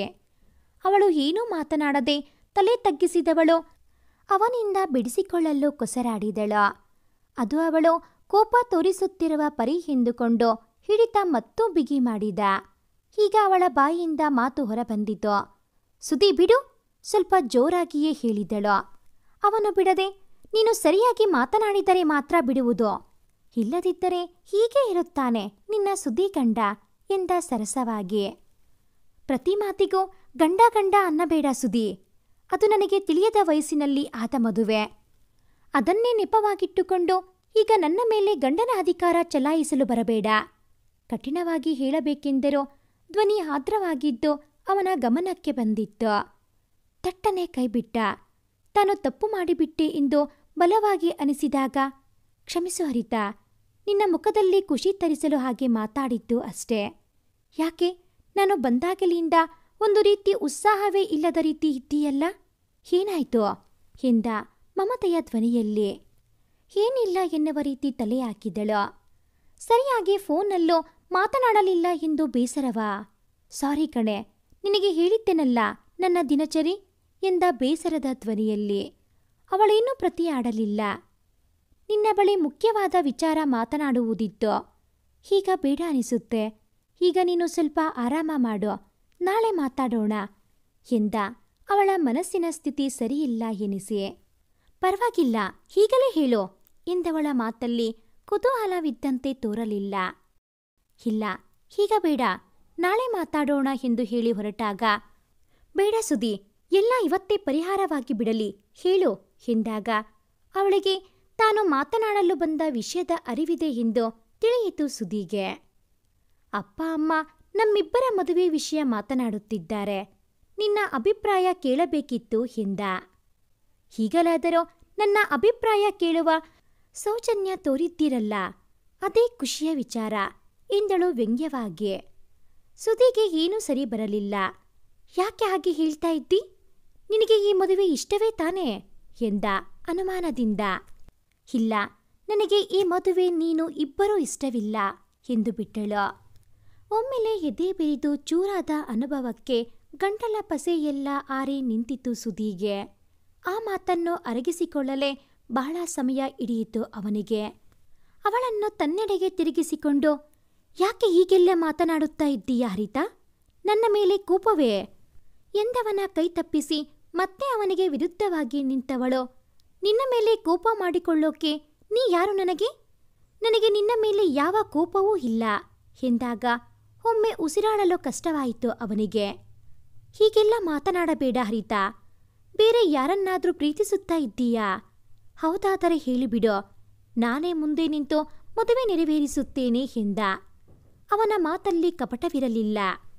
ಹೌದು, ಬಿರುಸಿನಂತೆ ಬಂತು ಅವಳ ಉತ್ತರ. ಆ ಮಾತನ್ನು ಅರಗಿಸಿಕೊಳ್ಳಲು ಸಾಧ್ಯವಾಗದೆ ನಿಶ್ಶಕ್ತಿ ಆವರಿಸಿದಂತೆ ಹೊರಟು ಬಿಟ್ಟ. ನೇರವಾಗಿ ತೋಟದ ಕಡೆ ಹೊರಟ. ದೊಡ್ಡದಾದ ಮಾವಿನ ಮರವೊಂದನ್ನು ಆಧಾರವಾಗಿ ಪಡೆದು ಕುಸಿದು ಕೂತವನ ಕಣ್ಣಿಂದ ಧಾರಾಕಾರವಾಗಿ ನೀರು ಹರಿಯುತ್ತಲೇ ಇತ್ತು. ನನ್ನ ಹರಿತಾಗೆ ನಾನ್ಯಾರೂ ಅಲ್ಲವಂತೆ, ಅದೆಷ್ಟು ಕಠಿಣವಾಗಿ ಮಾತನಾಡಿಬಿಟ್ಟಳು. ನನ್ನ ಜೊತೆ ಬಾಳು ಇಷ್ಟವಿಲ್ಲ ಎಂದಳಲ್ಲ, ಅದಕ್ಕೆ ಇಷ್ಟು ಬೇಸರ ತರವೇ ಸುಧಿ? ನೀನೇ ಅವಳಿಗೆ ಮಾತು ಕೊಟ್ಟಿದ್ದು ಮರೆತು ಹೋಯಿದ್ದೆ. ಅವಳು ಇಷ್ಟಪಟ್ಟವನೊಂದಿಗೆ ಮದುವೆ ಮಾಡುತ್ತೀನಿ ಎಂದು ಮಾತುಕೊಟ್ಟು ಹೀಗೆ ಮಾಡುವುದು ಸರಿಯೇ ಎಂದು ಅವನ ಮನಸ್ಸು ನೆನಪಿಸಿದಾಗ ವಿವೇಕ ಜಾಗೃತವಾಗಿ, ಹೌದು, ಛೀ, ಅದೆಂಥ ಕೆಲಸ ಮಾಡಿಬಿಟ್ಟೆ. ಅವಳು ನನ್ನವಳೆಂಬ ಅಧಿಕಾರ ಚಲಾಯಿಸಿ ಅಪ್ಪಿಬಿಟ್ಟೆನಲ್ಲ. ಅವಳು ತಮಾಷೆಗಾಗಿ ಇಲ್ಲ ಚಿಕ್ಕಂದಿನ ಸದರದಲ್ಲಿ ಸುಮ್ಮನೆ ಗಂಡ ಎಂದಿರಬಹುದು. ಅದನ್ನೇ ಗಂಭೀರವಾಗಿ ಪರಿಗಣಿಸಿ ಅವಳು ನನ್ನನ್ನು ಈಗಲೂ ಗಂಡ ಎಂದೇ ಒಪ್ಪಿದ್ದಾಳೆ ಎಂದುಕೊಂಡು ಬಿಟ್ಟೆ. ಪಾಪ, ಎಷ್ಟು ನೊಂದುಕೊಂಡಳೋ. ನಾನು ಹಾಗೆ ಮಾತನಾಡದೆ ಎದ್ದು ಬರಬಾರದಿತ್ತು ಎಂದುಕೊಂಡು ಮಾತು ಮುಂದುವರಿಸಲು ಹೋಗಬೇಕು ಎಂದು ಬುದ್ಧಿ ಹೇಳಿದರೂ ಮನಸ್ಸು ಆ ಸಂಕಟ ತಡೆಯಲು ಸಿದ್ಧವಿರಲಿಲ್ಲ. ಒಂದೆರಡು ದಿನ ಇಬ್ಬರ ನಡುವೆಯೂ ಮಾತುಕತೆ ಇಲ್ಲದೆ ಕಳೆದಿತ್ತು. ಅವನು ಪೂರ್ವವಾದರೆ ಇವಳು ಪಶ್ಚಿಮ. ಸುಧಿಗೆ ಬೆಳಗ್ಗೆ ಸಂಜೆ ಎನ್ನದೆ ಕಿವಿಗೆ ಅಪ್ಪಳಿಸುತ್ತಿದ್ದದ್ದು ಹರಿತಾಳ ಕಟುವಾದ ಮಾತುಗಳು. ಅದು ನೆನಪಾದಾಗಲೆಲ್ಲ ಕಿವಿ ಮುಚ್ಚಿ ಹಿಡಿದು ಅಳುತ್ತಾ ಕೂತು ಬಿಡುತ್ತಿದ್ದ. ಹಿಂದಿನ ಬಾರಿ ಬಂದಾಗ ನಾಚಿ ತನ್ನೊಡನೆ ಮಾತಿಗಿಳಿಯಲು ಹಿಂಜರಿಯುತ್ತಿದ್ದಾಗ ಅದೆಷ್ಟು ಸಂತಸವಾಗುತ್ತಿತ್ತು ಅವನಿಗೆ. ಆದರೆ ಈ ಬಾರಿ ಬಂದಾಗಲೂ ಮಾತಿಲ್ಲ. ಕಾರಣವಷ್ಟೇ ಬೇರೆ. ಇಂದು ನೆನೆದು ದುಃಖಿಸುತ್ತಿದ್ದ. ಆ ದಿನ ಊಟಕ್ಕೆ ಕುಳಿತಾಗಲೋ ಅವನ ಕಡೆ ತಲೆ ಎತ್ತಿ ನೋಡಲಿಲ್ಲ ಹರಿತಾ. ಅವಳು ನೆತ್ತಿಗೇರಿ ಕೆಮ್ಮಲು ಆರಂಭಿಸಿದ ಹರಿತಾಗೆ ಸುಧಿ ಕಾಳಜಿಯಿಂದ ನೀರು ಕುಡಿಸಲು ಹೋದಾಗ ಅವನ ಕೈಯನ್ನು ತಳ್ಳಿಬಿಟ್ಟಳು. ಅದು ಸೌಭಾಗ್ಯ ಚಂದ್ರು ಅವರ ಗಮನಕ್ಕೆ ಬಾರದಿದ್ದರೋ ಸುಧಿಗೆ ಅರ್ಥವಾಯಿತು. ಮುಂದಿನ ತುತ್ತು ಅವನ ಗಂಟಲಲ್ಲಿ ಇಳಿಯಲೇ ಇಲ್ಲ. ಊಟವನ್ನು ಬಿಟ್ಟು ಅರ್ಧಕ್ಕೆ ಎದ್ದು ಹೋದ ಮಗನನ್ನು ನೋಡಿ ಸೌಭಾಗ್ಯ ಅವರು ಅಡುಗೆಯೇ ಸರಿಯಾಗಲಿಲ್ಲವೇನೋ ಎಂಬ ಚಿಂತೆಯಿಂದ ಕೇಳಿದರೆ, ಇಲ್ಲಮ್ಮ, ಅಡುಗೆ ರುಚಿಯಾಗಿ ಆಗಿದೆ, ಆದರೆ ನನಗೆ ಹಸಿವಿಲ್ಲ ಎಂದು ಹೇಳಿ ನಡೆದು ಬಿಟ್ಟ. ಹರಿತಾ ನೋಡಿದರೂ ನೋಡದಂತೆ ತನ್ನಷ್ಟಕ್ಕೆ ಊಟ ಮಾಡುತ್ತಾ ಕುಳಿತಿದ್ದಳು. ತನಗೆ ಒಂದಿಷ್ಟು ಬೇಸರವಾದರೆ ಸಹಿಸದೆ ತನಗೆ ಸಮಾಧಾನ ಮಾಡಲು ಓಡಿ ಬರುತ್ತಿದ್ದ ನನ್ನ ಹರಿತಾ ಇವಳೇನಾ ಎಂದುಕೊಳ್ಳುತ್ತಾ ಅಲ್ಲಿಂದ ಎದ್ದು ಹೋದವನ ಕಣ್ಣುಗಳು ನೀರಿನಿಂದ ತುಂಬಿ ಹೋಗಿದ್ದವು. ಅವಳು ನನ್ನನ್ನು ತಿರಸ್ಕರಿಸುವ ತಪ್ಪು ನಾನೇನು ಮಾಡಿದ್ದೇನೆ? ಯಾಕೆ ನನ್ನ ಮೇಲೆ ಅಷ್ಟೊಂದು ನಿರ್ಲಕ್ಷ್ಯ? ಹರಿತಾ, ಈ ರೀತಿ ನನ್ನನ್ನು ದೂರ ಮಾಡಬೇಡವೇ? ಪ್ರತಿ ಕ್ಷಣ ಸಾಯುತ್ತಾ ಬದುಕುತ್ತಿದ್ದೇನೆ. ಉಸಿರಾಡಲು ಕಷ್ಟವಾಗುತ್ತಾ ಇದೆ. ಗಂಡನಾಗಿ ಅಲ್ಲದಿದ್ದರೂ ಒಬ್ಬ ಸ್ನೇಹಿತ ಎಂದಾದರೂ ನನ್ನ ಕಡೆ ನೋಡೆ. ಹೌದು, ನಿನ್ನ ಒಪ್ಪಿಗೆ ಕೇಳದೆ ನಿನ್ನ ಜೊತೆ ಪ್ರೇಮಿಯಾಗಿ ನಡೆದುಕೊಂಡು ಬಿಟ್ಟೆ. ತಪ್ಪೇ ಅದು. ಅದಕ್ಕೆ ಇಷ್ಟು ದೊಡ್ಡ ಶಿಕ್ಷೆ ಕೊಡಬೇಡ ಕಣೆ. ನಾನು ನಿನಗೇನೂ ಅಲ್ಲ ಎಂಬಂತೆ ನಡೆದುಕೊಳ್ಳಬೇಡವೇ? ಇನ್ಯಾವತ್ತೂ ಹೀಗೆ ನಡೆದುಕೊಳ್ಳಲ್ಲ. ನನ್ನ ತಪ್ಪು ಅರ್ಥ ಮಾಡಿಕೊಂಡಿದ್ದೇನೆ. ಕಡೇ ಪಕ್ಷ ಬಾಲ್ಯ ಸ್ನೇಹಿತ ಎಂದಾದರೂ ನನ್ನ ಮುಖ ನೋಡಿ ಮಾತನಾಡಿಸೆ. ಯಾಕೆ ಇಷ್ಟೊಂದು ಕಟುವಾಗಿ ನಡೆದುಕೊಳ್ಳುತ್ತಿದ್ದೀಯಾ? ಅಯ್ಯೋ, ಈ ಮನಸ್ಸು ಯಾಕೆ ಇಷ್ಟು ದುರ್ಬಲವಾಗುತ್ತಿದೆ? ಹರಿತಾ, ನೀ ಇಲ್ಲದೆ ಈ ಬದುಕನ್ನು ಊಹಿಸಲು ಸಾಧ್ಯವಾಗುತ್ತಿಲ್ಲ ಕಣೆ. ಒಂದು ಸಾರಿ ಈ ಸುದ್ದಿ ಎಡೆಗೆ ನೋಡೆ ಎಂದು ಏನೇನನ್ನೋ ಹಲಬುತ್ತಾ ಕಣ್ಣೀರು ಹಾಕುತ್ತಾ ಕುಳಿತ. ಅವಳಿಗೆ ತಾಳಿ ಕಟ್ಟಿದಾಗಿನಿಂದ ಬೇರೆ ಯಾವ ಹುಡುಗಿಯನ್ನು ಕಾಮದ ದೃಷ್ಟಿಯಿಂದ ನೋಡದ ಬರೀ ಹರಿತಾಳನ್ನೇ ಮನಸ್ಸಲ್ಲಿಟ್ಟು ಪೂಜಿಸಿದ ವ್ಯಕ್ತಿತ್ವ ಅವನದು. ಈಗ ಇದ್ದಕ್ಕಿದ್ದಂತೆ ಅವಳಿಂದ ದೂರಾಗುವುದು ಎಂದರೆ ಅವನ ಮನಸ್ಸು ಅದೆಷ್ಟು ಹಿಂಸೆ ಪಡುತ್ತಿತ್ತೆಂದು ಅನುಭವಿಸುತ್ತಿರುವ ಅವನಿಗಷ್ಟೇ ಅರಿಯಲು ಸಾಧ್ಯವಾಗಿತ್ತು. ಅವಳು ತನ್ನ ಮೇಲೆ ತೋರಿಸುತ್ತಿರುವ ನಿರ್ಲಕ್ಷ್ಯ ಅವನಿಂದ ಸಹಿಸಲು ಅಸಾಧ್ಯವಾಗಿತ್ತು. ಹಾಲು ಕುಡಿಯಬೇಕಂತೆ, ಅತ್ತೆ ಕೊಟ್ರು ಎಂದು ಹೇಳಿ ಸರಿಯಾಗಿ ಊಟ ಮಾಡದ ಅವನಿಗೆ ಹಾಲು ತಂದುಕೊಟ್ಟು ಹೋದವಳು ಕೆಂಪಾದ ಅವನ ಕಣ್ಣುಗಳನ್ನು ನೋಡಿಯೋ ತನಗೂ ಅದಕ್ಕೂ ಸಂಬಂಧವೇ ಇಲ್ಲದಂತೆ ಬೇರೆಯೊಂದು ಮಾತನಾಡದೆ ಹೋದಾಗಲಂತೂ ಅವನ ಮನಸ್ಸು ನೋವಿನಲ್ಲಿ ಬೆಂದು ಹೋಯಿತು. ಆ ದಿನವೇ ಗಟ್ಟಿ ಮನಸ್ಸು ಮಾಡಿದವನು ಎಷ್ಟಾದರೂ ಈ ನೋವು ತನ್ನಲ್ಲೇ ಇರಲಿ, ಅವಳಾದರೂ ಖುಷಿಯಲ್ಲಿ ಪ್ರೀತಿಸಿದವನೊಂದಿಗೆ ಬದುಕಲಿ ಎಂದುಕೊಂಡು ಕಣ್ಣೀರು ಒರೆಸಿಕೊಂಡರೂ ದುಃಖದ ಕಟ್ಟೆ ತಡೆಯಲು ಅವನಿಂದ ಸಾಧ್ಯವಾಗಲಿಲ್ಲ. ಆದರೆ ಅವನ ಕಣ್ಣೀರನ್ನು ನೋಡಿದ ಆ ಜೋಡಿ ಕಣ್ಣುಗಳು ಹರಿಸಿದ ದುಃಖದ ಕಣ್ಣೀರು ಅವನ ಅರಿವಿಗೆ ಬಾರದೆ ಹೋಯಿತು. ಅತ್ತೆಯ ಹೆಸರಲ್ಲಿ ತಾನೇ ಹಸಿದ ಅವನಿಗೆ ಹಾಲು ತಂದು ನೀಡಿದ್ದು ಅವನಿಗೆ ತಿಳಿಯದಂತೆ ಎಚ್ಚರ ವಹಿಸಿದ್ದಳು. ಅವನನ್ನು ನಿರ್ಲಕ್ಷಿಸಿದಂತೆ ನಾಟಕವಾಡುವಾಗ ಅವಳು ಪಟ್ಟ ಸಂಕಟ, ಅನುಭವಿಸಿದ ನೋವು, ಹರಿಸಿದ ಕಣ್ಣೀರು ಅವಳನ್ನು ಬಿಟ್ಟು ಮತ್ತೊಂದು ಜೀವಕ್ಕೂ ತಿಳಿಯದಂತೆ ನೋಡಿಕೊಂಡಳು. ಎಷ್ಟಾದರೂ ಅವನು ಸುದಿ ಕೊಟ್ಟ ಮಾತಿಗೆ ತಪ್ಪಲಾರ. ತನ್ನ ಮನಸ್ಸಿನ ನೋವನ್ನು ನುಂಗುತ್ತಾ ಹೇಗೋ 2 ದಿನ ಬಿಟ್ಟು ಸುದಿ ಹರಿತಾಳೊಡನೆ ಮಾತನಾಡಲು ತೇಜಸ್ಸು ಈನನಾಗಿಯೇ ಬಾಡಿದ ಮುಖದಿಂದ ಅವಳ ಕೋಣೆ ಹೊಕ್ಕ. ಎಂದಿನಂತೆ ಈ ದಿನವೂ ಕಿಟಕಿ ಆಚೆ ನೋಡುತ್ತಾ ನಿಂತಿದ್ದಳು. ಒಮ್ಮೆ ಅಳಿಯ ಸವಿ ನೆನಪೆಲ್ಲ ಕಣ್ಣ ಮುಂದೆ ಹಾದು ಹೋಯಿತು. ಬೇಗ ಬೇಗ ಸವರಿಸಿಕೊಂಡವನು ಹರಿತಾ ಎಂದ. ತಿರುಗಲು ತಡ ಮಾಡಿದಳು. ಕಣ್ಣೀರು ಒರೆಸುತ್ತಿದ್ದಾಳೆ ಎಂದು ತಿಳಿಯಿತು ಸುದಿಗೆ. ಆದರೆ ಕಾರಣ? ಅವನು ಹೆಚ್ಚೇನನ್ನೂ ಯೋಚಿಸ ಹೋಗಲಿಲ್ಲ. ಕ್ಷಮಿಸು ಹರಿತಾ, ಆ ದಿನ ನಿನ್ನೊಡನೆ ಹಾಗೆ ನಡೆದುಕೊಂಡಿದ್ದಕ್ಕೆ. ಹೇಳು, ನೀನು ಪ್ರೀತಿಸಿದ ಹುಡುಗ ಯಾರು? ಎಲ್ಲಿಯವನೋ? ಕಾಲೇಜ್ನಲ್ಲಿ ಪರಿಚಯವಾ? ಎಂಬೆಲ್ಲ ಪ್ರಶ್ನೆಗಳನ್ನು ಒಟ್ಟಿಗೆ ಕೇಳಿದ. ಮುಂದಿನ ಪ್ರಶ್ನೆ ಕೇಳಲು ತ್ರಣವಿಲ್ಲದಿದ್ದರೆ ಎಂಬ ಮುಂದಾಲೋಚನೆಯಿಂದ ಇರಬಹುದು. ವಿಕಾಸ್ ಅವನ ಎಲ್ಲ ಪ್ರಶ್ನೆಗೂ ಒಂದೇ ಉತ್ತರ ಕೊಟ್ಟು ಬಿಟ್ಟಿದ್ದಳು. ಹರಿತಾ ಎಂದು ಅಬ್ಬರಿಸಿದವನು ತನ್ನ ಕೈ ಅವಳ ಕೆನ್ನೆಯನ್ನು ಅಪ್ಪಳಿಸುವುದಕ್ಕೂ ಮೊದಲೇ ನಿಯಂತ್ರಿಸಿಕೊಂಡು, ತಮಾಷೆಗೂ ಒಂದು ಮಿತಿ ಇದೆ ಹರಿತಾ. ನೀನು ಪ್ರೀತಿಸುತ್ತಿರುವ ಹುಡುಗ ಯಾರು ಎಂದ ಕ್ರೋಧದಿಂದ. ವಿಕಾಸ್, ನಾನು ಪ್ರೀತಿಸುತ್ತಿರುವ ಹುಡುಗ ವಿಕಾಸ್, ಅವಳು ಕಠಿಣವಾಗಿಯೇ ಹೇಳಿದಳು. ತಲೆ ಕೆಟ್ಟಿದೆ ನಿನಗೆ ಹರಿತಾ. ಹರಿತಾ, ನೀನೇನು ಮಾತನಾಡುತ್ತಿದ್ದೀಯ ಎಂಬ ಜ್ಞಾನ ಇದೆಯಾ ನಿನಗೆ ಎಂದ ಅಸಮಾಧಾನದಿಂದ. ಈಗ ತಾನೇ ಹೇಳಿದ ಮಾತು ಮರೆಯಬೇಡ ಸುದಿ. ನಾನು ಇಷ್ಟಪಟ್ಟವನೊಂದಿಗೆ ಮದುವೆ ಮಾಡಿಸುತ್ತೀಯಾ ಎಂದಿದ್ದೆ ಎಂದಳು ಜ್ಞಾಪಿಸುವ ರೀತಿ. ಸುದೀಪ್ನ ಸಿಟ್ಟು ನೆತ್ತಿಗೇರಿತ್ತು. ಬೇರೆ ಯಾರೋ ಒಳ್ಳೆ ಹುಡುಗನಾದರೆ ಕೊಟ್ಟ ಮಾತಂತೆ ನಡೆದುಕೊಳ್ಳುತ್ತಿದ್ದ. ಆದರೆ ವಿಕಾಸ್ ಅವನ ನಡತೆಯೇ ಅಸಹ್ಯ ಹುಟ್ಟಿಸುವಂಥದ್ದು. ಹರಿತಾಳ ಮೇಲೆ ಬಂದ ಕೋಪ ಅಷ್ಟಿಷ್ಟಲ್ಲ. ಸಿಟ್ಟಿನಲ್ಲಿ ಕುದಿಯುತ್ತಾ ಹೊರಟವನು ಏನೋ ನೆನಪಾಗಿ ತಿರುಗಿ ಅವಳ ಬಳಿ ಬಂದು ನಿಂತು ತನ್ನೆಡೆಗೆ ತಿರುಗಿಸಿಕೊಂಡು, ಸರಿ, ನೀನು ಇಷ್ಟಪಟ್ಟವನೊಡನೆಯೇ ಮದುವೆ ಮಾಡಿಸುತ್ತೇನೆ. ನಿನ್ನ ಕತ್ತಲ್ಲಿ ಇರುವ ತಾಳಿ ಬಿಚ್ಚಿ ನನ್ನ ಕೈನಲ್ಲಿ ಇಟ್ಟುಬಿಡು ಎಂದು ತನ್ನ ಕೈ ಚಾಚಿದ. ಈ ಬಾರಿ ಗಾಬರಿಯಾಗುವ ಸರದಿ ಹರಿತಾಳದ್ದು. ಸುದಿ ಎಂದು ಅರಿಚಿದಳು. ಅದಕ್ಕೇಕೆ ಅಷ್ಟು ಗಾಬರಿಯಾಗಬೇಕು? ಅದು ನಿನಗೆ ತಿಳಿಯದ ವಯಸ್ಸಿನಲ್ಲಿ ಕಟ್ಟಿದ್ದ ತಾಳಿ. ಈಗ ಹೇಗಿದ್ದರೂ ನೀನಿಷ್ಟಪಟ್ಟವನ ತಾಳಿಗೆ ಕೊರಳೊಡ್ಡುವವಳಿದ್ದೀಯ. ನಾನು ಕಟ್ಟಿದ ತಾಳಿಯನ್ನು ನನ್ನ ಕೈಗೆ ಒಪ್ಪಿಸಿಬಿಡು ಎಂದ ಅವನು ಪಟ್ಟು ಬದಲಿಸದೆ, ತಾಳಿ ಕಳಿಸಿಕೊಡುವ ಸಂದರ್ಭ ಯಾವುದು ಗೊತ್ತಿಲ್ವಾ ನಿನಗೆ? ಸುಮ್ಮನೆ ಹಠ ಮಾಡಬೇಡ, ಹೊರಟು ಹೋಗು ಸುಧಿ ಎಂದು ಅಲ್ಲೇ ಕುಸಿದು ಅಳಲಾರಂಭಿಸಿದಳು. ತಾಳಿ ಕಟ್ಟಿದವನು ಸತ್ತ ಮೇಲೆ ಎನ್ನುವುದು ನನಗೆ ಗೊತ್ತೇ ಇದೆ. ನಾನು ನಿನಗೇನೂ ಅಲ್ಲ ಎಂದಾಗಲೇ ನಿನಗೆ ತಾಳಿ ಕಟ್ಟಿದ್ದ ಸುದ್ದಿ ಸತ್ತಾಯಿತು. ನಾನೇ ಕೈ ಹಾಕಿ ಅದನ್ನು ಕಿತ್ತುಕೊಳ್ಳುವ ಮೊದಲು ಅದನ್ನು ಕೊಟ್ಟುಬಿಡು ಎಂದ. ಅವಳ ಅಳು ಅವನ ಮನಸ್ಸನ್ನು ಹಿಂಡಿದರೂ ಈ ದಿನವೇ ಎಲ್ಲ ನಿರ್ಧಾರವಾಗಿ ಬಿಡಲಿ ಎಂದು ಅವನು ಕಠಿಣ ಮನಸ್ಸು ಮಾಡಿದ್ದ. ಅವಳ ಅಳು ನಿಲ್ಲಲಿಲ್ಲ. ಅವನು ಕಟ್ಟಿದ್ದ ತಾಳಿ ಅವಳು ಕುತ್ತಿಗೆಯ ಸುತ್ತ ಹಾಕಿದ್ದ ದುಪ್ಪಟದ ಹಿಂದೆ ಅಡಗಿ ಕೂತಿತ್ತು. ಈಗ ಅವನ ಗಮನಕ್ಕೆ ಬಂದದ್ದು ಅವಳು ಹಾಕಿದ್ದ ದುಪ್ಪಟ. ಅದು ಕುತ್ತಿಗೆಯ ಸುತ್ತ. ಯಾವತ್ತೂ ಹೀಗೆಲ್ಲ ಹಾಕಿದವಳೇ ಅಲ್ಲ. ಏನೋ ಅಚಾತುರ್ಯ ನಡೆದಿದೆ ಎಂದು ಅವನ ಮನಸ್ಸಿಗೆ ಬಲವಾಗಿ ಅನಿಸತೊಡಗಿತು. ಅವಳ ಕಣ್ಣೀರು ತಾನೇ ಇಷ್ಟ ಎಂದು ಹೇಳುತ್ತಿದ್ದರೂ ಅವಳ ಮಾತು ಮನಸ್ಸಿಗೆ ವಿರುದ್ಧವಾಗಿ ಬರುತ್ತಿದೆ ಎಂದು ಅರಿವಾಗಿ ಹೋಯಿತು ಸುಧಿಗೆ. ಹರಿತಾ, ಅದೇಕೆ ಹಾಗೆ ದುಪ್ಪಟ್ಟ ಹೊದ್ದುಕೊಂಡಿದ್ದೀಯಾ ಎಂದಾಗ ಒಮ್ಮೆ ಗಲಿಬಿಲಿಗೊಂಡವಳು ಬೇಗ ಬೇಗ ಕಣ್ಣೀರು ಒರೆಸಿಕೊಂಡು ಏನಿಲ್ಲ ಎಂಬಂತೆ ತಲೆ ಆಡಿಸಿ ಅವನ ನೋಟ ಎದುರಿಸಲಾಗದೆ ಹೊರಹೊರಟಿದ್ದಳು. ಆದರೆ ಸುಧಿ ಬಿಡಲಿಲ್ಲ.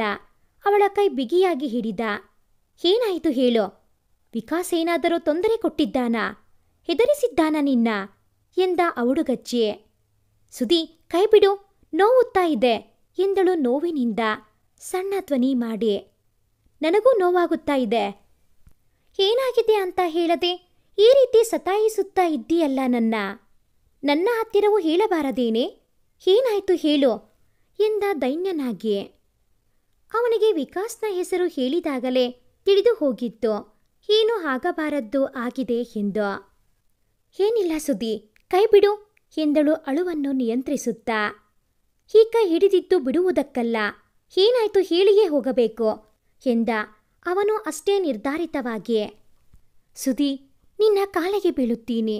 ನನ್ನನ್ನ ಮರೆತು ಬೇರೆಯವರೊಡನೆ ನಿನ್ನ ಜೀವನ ಕಟ್ಟಿಕೋ. ನನ್ನ ಬಿಟ್ಟು ಬಿಡು ಸುಧಿ, ದಯವಿಟ್ಟು ನನ್ನ ಬಿಟ್ಟು ಬಿಡು ಎಂದು ಅವನ ಕಾಲಿಗೆ ಬಿದ್ದು ಕೂಗರೆದಾಗ ಅವನಿಗೆ ಹೃದಯಕ್ಕೆ ಸರಿದಂತಾಯಿತು. ತಾನು ಅವಳೆದುರು ಕುಸಿದು ಕೂತವನು, ಯಾಕೆ ಈ ರೀತಿ ಮಾತನಾಡಿ ನನ್ನನ್ನು ಅಷ್ಟಷ್ಟು ಕೊಲ್ಲುತ್ತಿದ್ದೀಯಾ? ಯಾವ ನೋವನ್ನು ಮನಸ್ಸಲ್ಲಿ ಇಟ್ಟುಕೊಂಡು ಬೇಯುತ್ತಿದ್ದೀಯಾ? ಅದನ್ನಾದರೂ ಹೇಳಿಬಿಡೆ ಎಂದ ಅವಳ ಮುಖವನ್ನು ಬೊಗಸೆಯಲ್ಲಿ ಹಿಡಿದು. ಅವಳು ಏನೂ ಹೇಳದೆ ಸುಮ್ಮನೆ ತಲೆ ಅಲ್ಲಾಡಿಸಿದಳು. ಆದರೆ ಸುಧಿ ಎಲ್ಲವನ್ನೂ ತಿಳಿದು ಬಿಡಬೇಕು ಎಂದು ನಿರ್ಧರಿಸಿಯಾಗಿತ್ತು. ಅವಳ ಕುತ್ತಿಗೆಯ ಸುತ್ತ ಹೊದ್ದಿದ್ದ ದುಪ್ಪಟವನ್ನು ತಾನೇ ಕಿತ್ತೆಸೆದ. ಅವಳ ಬಿಳಿಯ ಮೃದು ಕೊರಳ ಮೇಲೆಲ್ಲ ಗಾಯದ ಗುರುತುಗಳು. ಸುಧಿ ಒಂದೆರಡು ಕ್ಷಣ ಉಸಿರಾಡುವುದನ್ನೇ ನಿಲ್ಲಿಸಿಬಿಟ್ಟ. ಸುಧಿ ಎಂದು ಅರಚಿದ್ದಳು ಹೊರಡದ ಧ್ವನಿ ಹೊರಹಾಕಿ. ಹೇಳು ಹರಿತಾ, ಈ ಸುದೀಪ್ನ ಮೇಲೆ ವಿಶ್ವಾಸವಿದ್ದರೆ ಎಲ್ಲವನ್ನೂ ಹೇಳಿಬಿಡು ಎಂದ ಜೀವವಿಲ್ಲದ ಧ್ವನಿಯಿಂದ. ಈ ಹರಿತಾ ನಿನ್ನ ಹರಿತಾಳಾಗಿ ಉಳಿದಿಲ್ಲ ಕಣೋ. ತನ್ನತನವನ್ನೆಲ್ಲ ಕಳೆದುಕೊಂಡ ಮಲಿನಳಾಗಿ ನಿನ್ನೆದುರು ಕುಳಿತಿದ್ದಾಳೆ. ಈ ಪಾಪಿಯನ್ನು ಮುಟ್ಟಿ ನೀನೂ ಮಲಿನವಾಗಬೇಡ. ದೂರ ಹೋಗಿಬಿಡು ಸುಧಿ, ನನ್ನಿಂದ ದೂರ ಹೋಗಿಬಿಡು ಎಂದು ಮುಖ ಮುಚ್ಚಿ ಬಿಕ್ಕಿ ಬಿಕ್ಕಿ ಅಳತೊಡಗಿದಳು. 2 ದಿನಗಳ ಹಿಂದೆ ಸೌಭಾಗ್ಯ ಚಂದ್ರು ಇಬ್ಬರು ಪಕ್ಕದೂರಿನ ಸಂಬಂಧಿಕರ ಮನೆಯಲ್ಲಿ ಏನೋ ವಿಶೇಷವಿದೆ ಎಂದು ಹೋಗಿದ್ದರು. ಹೇಗೂ ಹರಿತಾ ಕಾಲೇಜ್ನಿಂದ ಬರುವುದರ ಒಳಗೆ ವಾಪಸ್ಸಾಗಬಹುದು ಎಂಬುವುದು ಅವರ ಅಂದಾಜು. ಆದರೆ ಆ ದಿನ ಹರಿತಾಗೆ ಮೊದಲೆರಡು ತರಗತಿಗಳು ಮಾತ್ರ ಇದ್ದಿದ್ದರಿಂದ ಬೇಗ ಹೊರಟು ಬಿಟ್ಟಳು. ಅಚಾನಕ್ಕಾಗಿ ಕವಿದ ಮೋಡ ಮುಂದಾಗುವ ಹೇಯ ಕೃತ್ಯದ ಮುನ್ಸೂಚನೆಯಾಗಿತ್ತೋ ಇಲ್ಲ ಅದಕ್ಕೆ ಸ್ಫೂರ್ತಿಯಾಗಿತ್ತು. ಮಳೆಯ ಸಂಭವವಿದ್ದುದರಿಂದ ಗೆಳತಿಯರೊಟ್ಟಿಗೆ ಬೇಗ ಬೇಗ ನಡೆದು ಬರುತ್ತಿದ್ದಳು ಹರಿತಾ. ಅಷ್ಟು ದಿನ ಕಣ್ಣಿಗೆ ಕಾಣಿಸಿಕೊಳ್ಳದ ವಿಕಾಸ್ ಆ ದಿನ ತನ್ನ ಬೈಕಿನ ಜೊತೆ ಎದುರಾದ.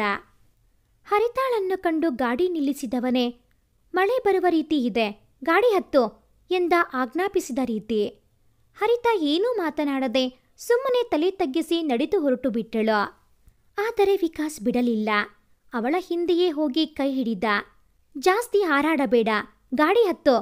ಚಂದ್ರು ಮಾಮ ಹೇಳಿದ್ದಾರೆ, ಮನೆಯಲ್ಲಿ ಒಬ್ಬಳೇ ಇರುತ್ತಾಳೆ, ನಾವು ಬರುವವರೆಗೂ ಅವಳ ಜೊತೆ ಇರು ಎಂದು ಒಂದು ಸುಳ್ಳನ್ನು ಹಾಗೆ ಎಸೆದ. ಸರಿಯಾಗಿ ನಾಟಿತು. ಮಾವ ಹೇಳಿದ್ದಾರೆ ಎಂದಾಗ ಸುಮ್ಮನೆ ಮುಖ ಕಿವುಚುತ್ತಲೇ ಹತ್ತಿ ಕುಳಿತಳು. ಮನೆಗೆ ಬಂದು ಬೀಗ ತೆರೆದವಳು ಅವನ ಬಳಿ ಒಳಗೆ ಬಾ ಎಂದು ಕರೆಯಲಿಲ್ಲ. ಅವನ ಮುಖ ನೋಡಿದರೆ ಅಸಹ್ಯ ಅವಳಿಗೆ. ಅಂತಹದರಲ್ಲಿ ಅತ್ತೆ ಮಾವ ಬರುವವರೆಗೆ ಅವನೊಡನೆ ಇರುವುದು ಅಸಾಧ್ಯದ ಮಾತಾಗಿತ್ತು. ಬೇಗ ಬಟ್ಟೆ ಬದಲಿಸಿ ಪಕ್ಕದ ಅಜ್ಜಿಯ ಮನೆಗೆ ಹೋಗಿ ಇದ್ದು ಬಿಡೋಣ ಎಂದುಕೊಂಡವಳಿಗೆ ಸುಧಿಯ ನೆನಪಾಗಿತ್ತು. ಅಯ್ಯೋ, ಸುಧಿಗೆ ಅಂತ ಅತ್ತೆ ಸಂಡಿಗೆ ಮಾಡಬೇಕು ಅಂತಿದ್ರು. ಇನ್ನು ಅವರು ಬರುವುದು ಎಷ್ಟು ಹೊತ್ತಾಗುತ್ತೋ, ನಾನೇ ಮಾಡಿಬಿಡುತ್ತೀನಿ ಎಂದುಕೊಂಡು ಅಡುಗೆ ಮನೆ ಹೊಕ್ಕವಳಿಗೆ ಸುಧಿಯ ನೆನಪಲ್ಲಿ ವಿಕಾಸ್ನ ಉಪಸ್ಥಿತಿಯೇ ನೆನಪಿರಲಿಲ್ಲ. ಕೂದಲನ್ನು ಹಿಂದಕ್ಕೆ ಗಂಟಿಕ್ಕಿಕೊಂಡು ಹಾಡು ಗುಣುಗುತ್ತಾ ದಾವಣಿಯ ವೇಲನ್ನು ಸೊಂಟಕ್ಕೆ ಸಿಕ್ಕಿಸಿ ತನ್ನ ಪಾಡಿಗೆ ಏನೋ ಕೆಲಸ ಮಾಡುತ್ತಿದ್ದವಳು ಬಾಗಿಲ ಬಳಿ ಸದ್ದಾದಾಗ ತಿರುಗಿ ನೋಡಿದರೆ ತನ್ನನ್ನೇ ವಿಕೃತ ದೃಷ್ಟಿಯಿಂದ ನೋಡುತ್ತಾ ನಿಂತಿದ್ದ ವಿಕಾಸ್. ಆಗಲೇ ಈ ಪ್ರಾಣಿಯೂ ಇದೆ ಎಂದು ನೆನಪಾಗಿದ್ದು ಹರಿತಾಗೆ. ಸೌಜನ್ಯಕ್ಕಾದರೂ ಕುಡಿಯಲು ಏನಾದರೂ ಬೇಕಾ ಎಂದು ಕೇಳಬೇಕು. ಎಷ್ಟಾದರೂ ಮಾವನ ಸಂಬಂಧಿ ಎಂದುಕೊಂಡು ಅವಳು ಕೇಳುವುದಕ್ಕೆ ಮೊದಲೇ ಅವನೇ ಹೇಳಿದ್ದ.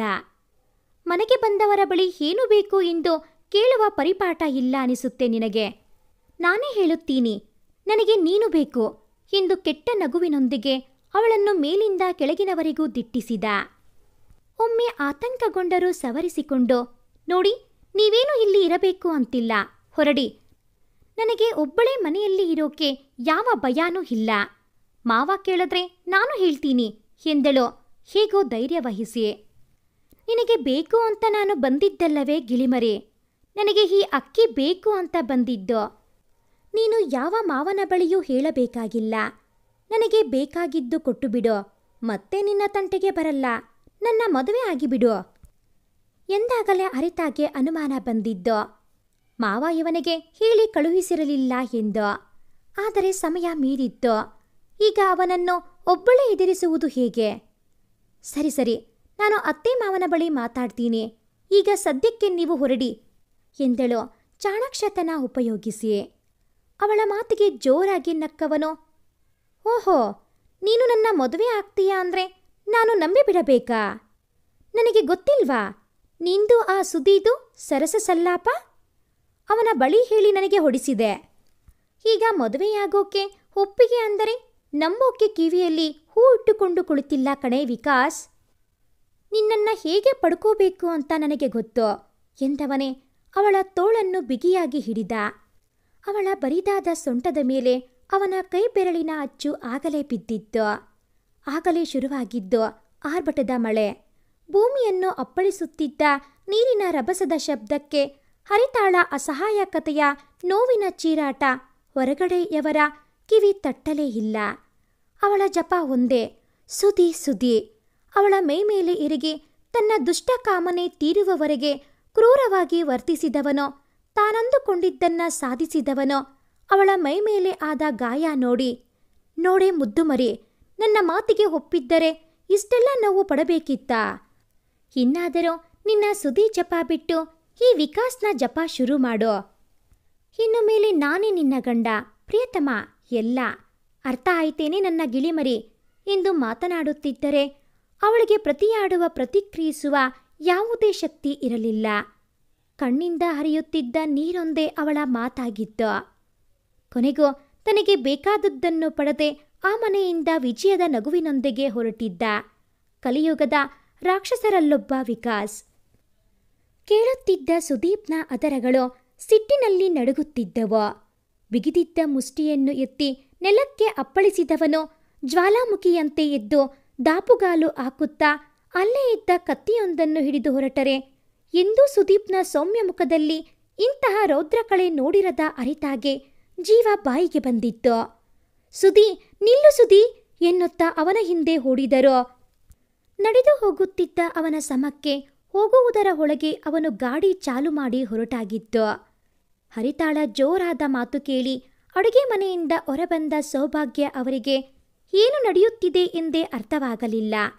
ಅವಳನ್ನು ಕರೆಯುವುದರ ಒಳಗೆ ಅವಳು ಸುದೀಪ್ ಗಾಡಿಯ ಹಿಂದೆ ಓಡಿ ಹೊರಟಿದ್ದಳು. ಅತಿ ವೇಗದಲ್ಲಿ ಗಾಡಿ ಹೊಡೆದುಕೊಂಡು ಹೊರಟಿದ್ದ ಸುಧಿಗೆ ಊರಿನ ಆಚೆ ವಕ್ರವಕ್ರಾಗಿ ಬೈಕ್ ಚಲಾಯಿಸುತ್ತಾ ಹಾಡು ಹೇಳುತ್ತಾ ಹೋಗುತ್ತಿದ್ದ ವಿಕಾಸ್ ಕಣ್ಣಿಗೆ ಬಿದ್ದಿದ್ದ.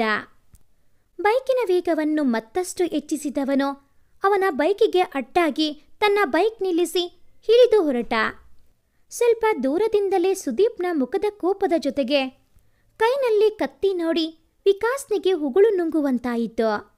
ಅವನ ಕೆಂಪಾದ ಕಣ್ಣು ನೋಡಿಯೇ ವಿಷಯ ತಿಳಿದು ಹೋಗಿರಬಹುದು ಎಂದು ಯೋಚಿಸಿದವನು ಅವನ ಕೈಗೆ ಸಿಕ್ಕರೆ ತನ್ನ ಹೆಣವೂ ಸಿಗದಂತೆ ಮಾಡಿಬಿಡುತ್ತಾನೆ ಎಂದು ಗಾಡಿ ವೇಗ ಹೆಚ್ಚಿಸಿ ಸುದಿಯನ್ನು ದಾಟಿ ಹೋಗಿಬಿಟ್ಟ.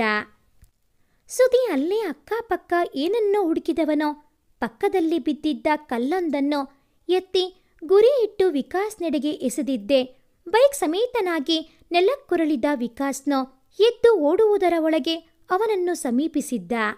ಹಿಗ್ಗಾಮುಗ್ಗ ತದುಕಿದ. ವಿಕಾಸೇನು ಕಡಿಮೆಯವನಲ್ಲ. ಅವನಿಂದಲೂ ಸುದಿಗೆ ಏಟುಗಳು ಬಿದ್ದಿದ್ದವು.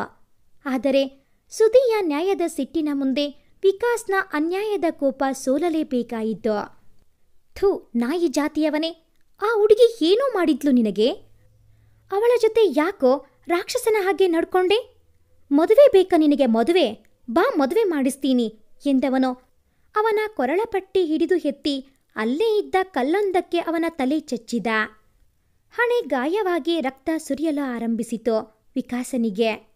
ಊರಾಚೆಗಿನ ಆ ಹಾದಿಯಲ್ಲಿ ಜನರ್ಯಾರೂ ಇರಲಿಲ್ಲ.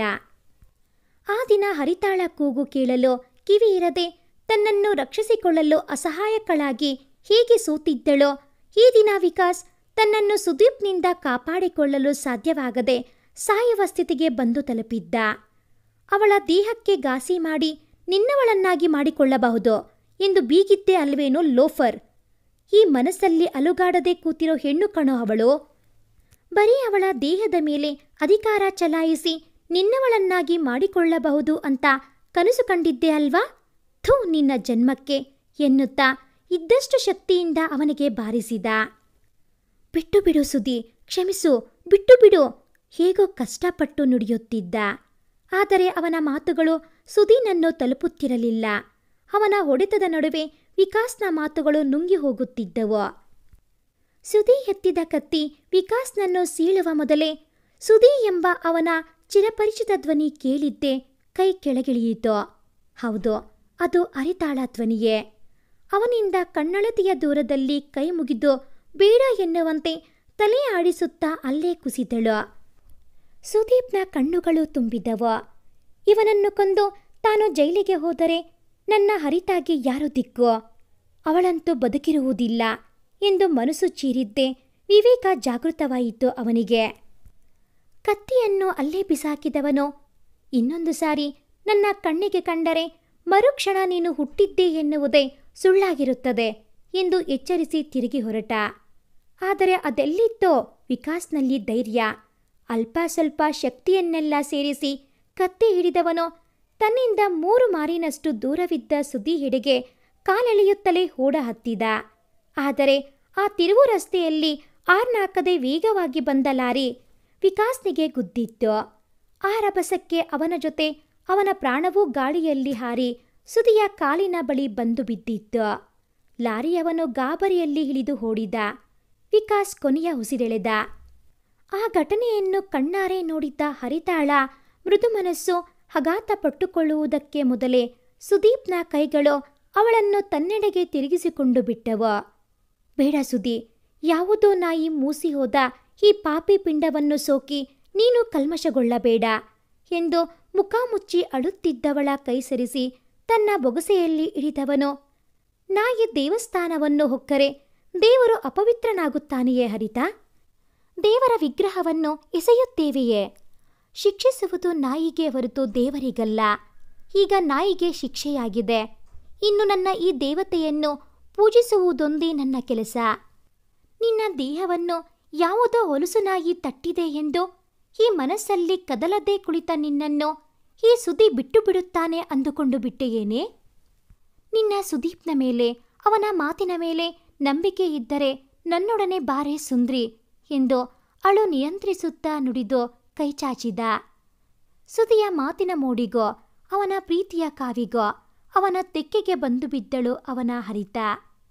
ಅವನಿಗೆ ಜನ್ಮದ ನೋವೆಲ್ಲ ಕಳೆದಷ್ಟು ತೃಪ್ತಿ, ಮತ್ತಷ್ಟು ಬಿಗಿ ಅಪ್ಪುಗೆ ನೀಡಿದ. ಈ ಜೀವದಲ್ಲಿ ಉಸಿರು ಇರುವವರೆಗೂ ಸುದಿ ನಿನ್ನೊಡನೆಯೇ ಇರುತ್ತಾನೆ ಎನ್ನುವ ಬೆಚ್ಚನೆ ಭಾವ ಸಿಕ್ಕಿತು ಅವಳಿಗೆ. ಈ ಒಂದು ಕತೆ ನಿಮಗೆ ಇಷ್ಟ ಆಗಿದ್ದಲ್ಲಿ ಪ್ಲೀಸ್ ಲೈಕ್ ಮಾಡಿ, ಶೇರ್ ಮಾಡಿ, ಹಾಗೆಯೇ ಕಾಮೆಂಟ್ ಮಾಡೋದನ್ನು ಮರಿಬೇಡಿ. ಹಾಗೆಯೇ ಇನ್ನು ಯಾರೆಲ್ಲ ಇನ್ನೂ ಈ ಚಾನಲ್ಗೆ ಸಬ್ಸ್ಕ್ರೈಬ್ ಆಗಿಲ್ಲ, ದಯವಿಟ್ಟು ಈ ಕೂಡಲೇ ಸಬ್ಸ್ಕ್ರೈಬ್ ಆಗಿ. Thanks for watching this video.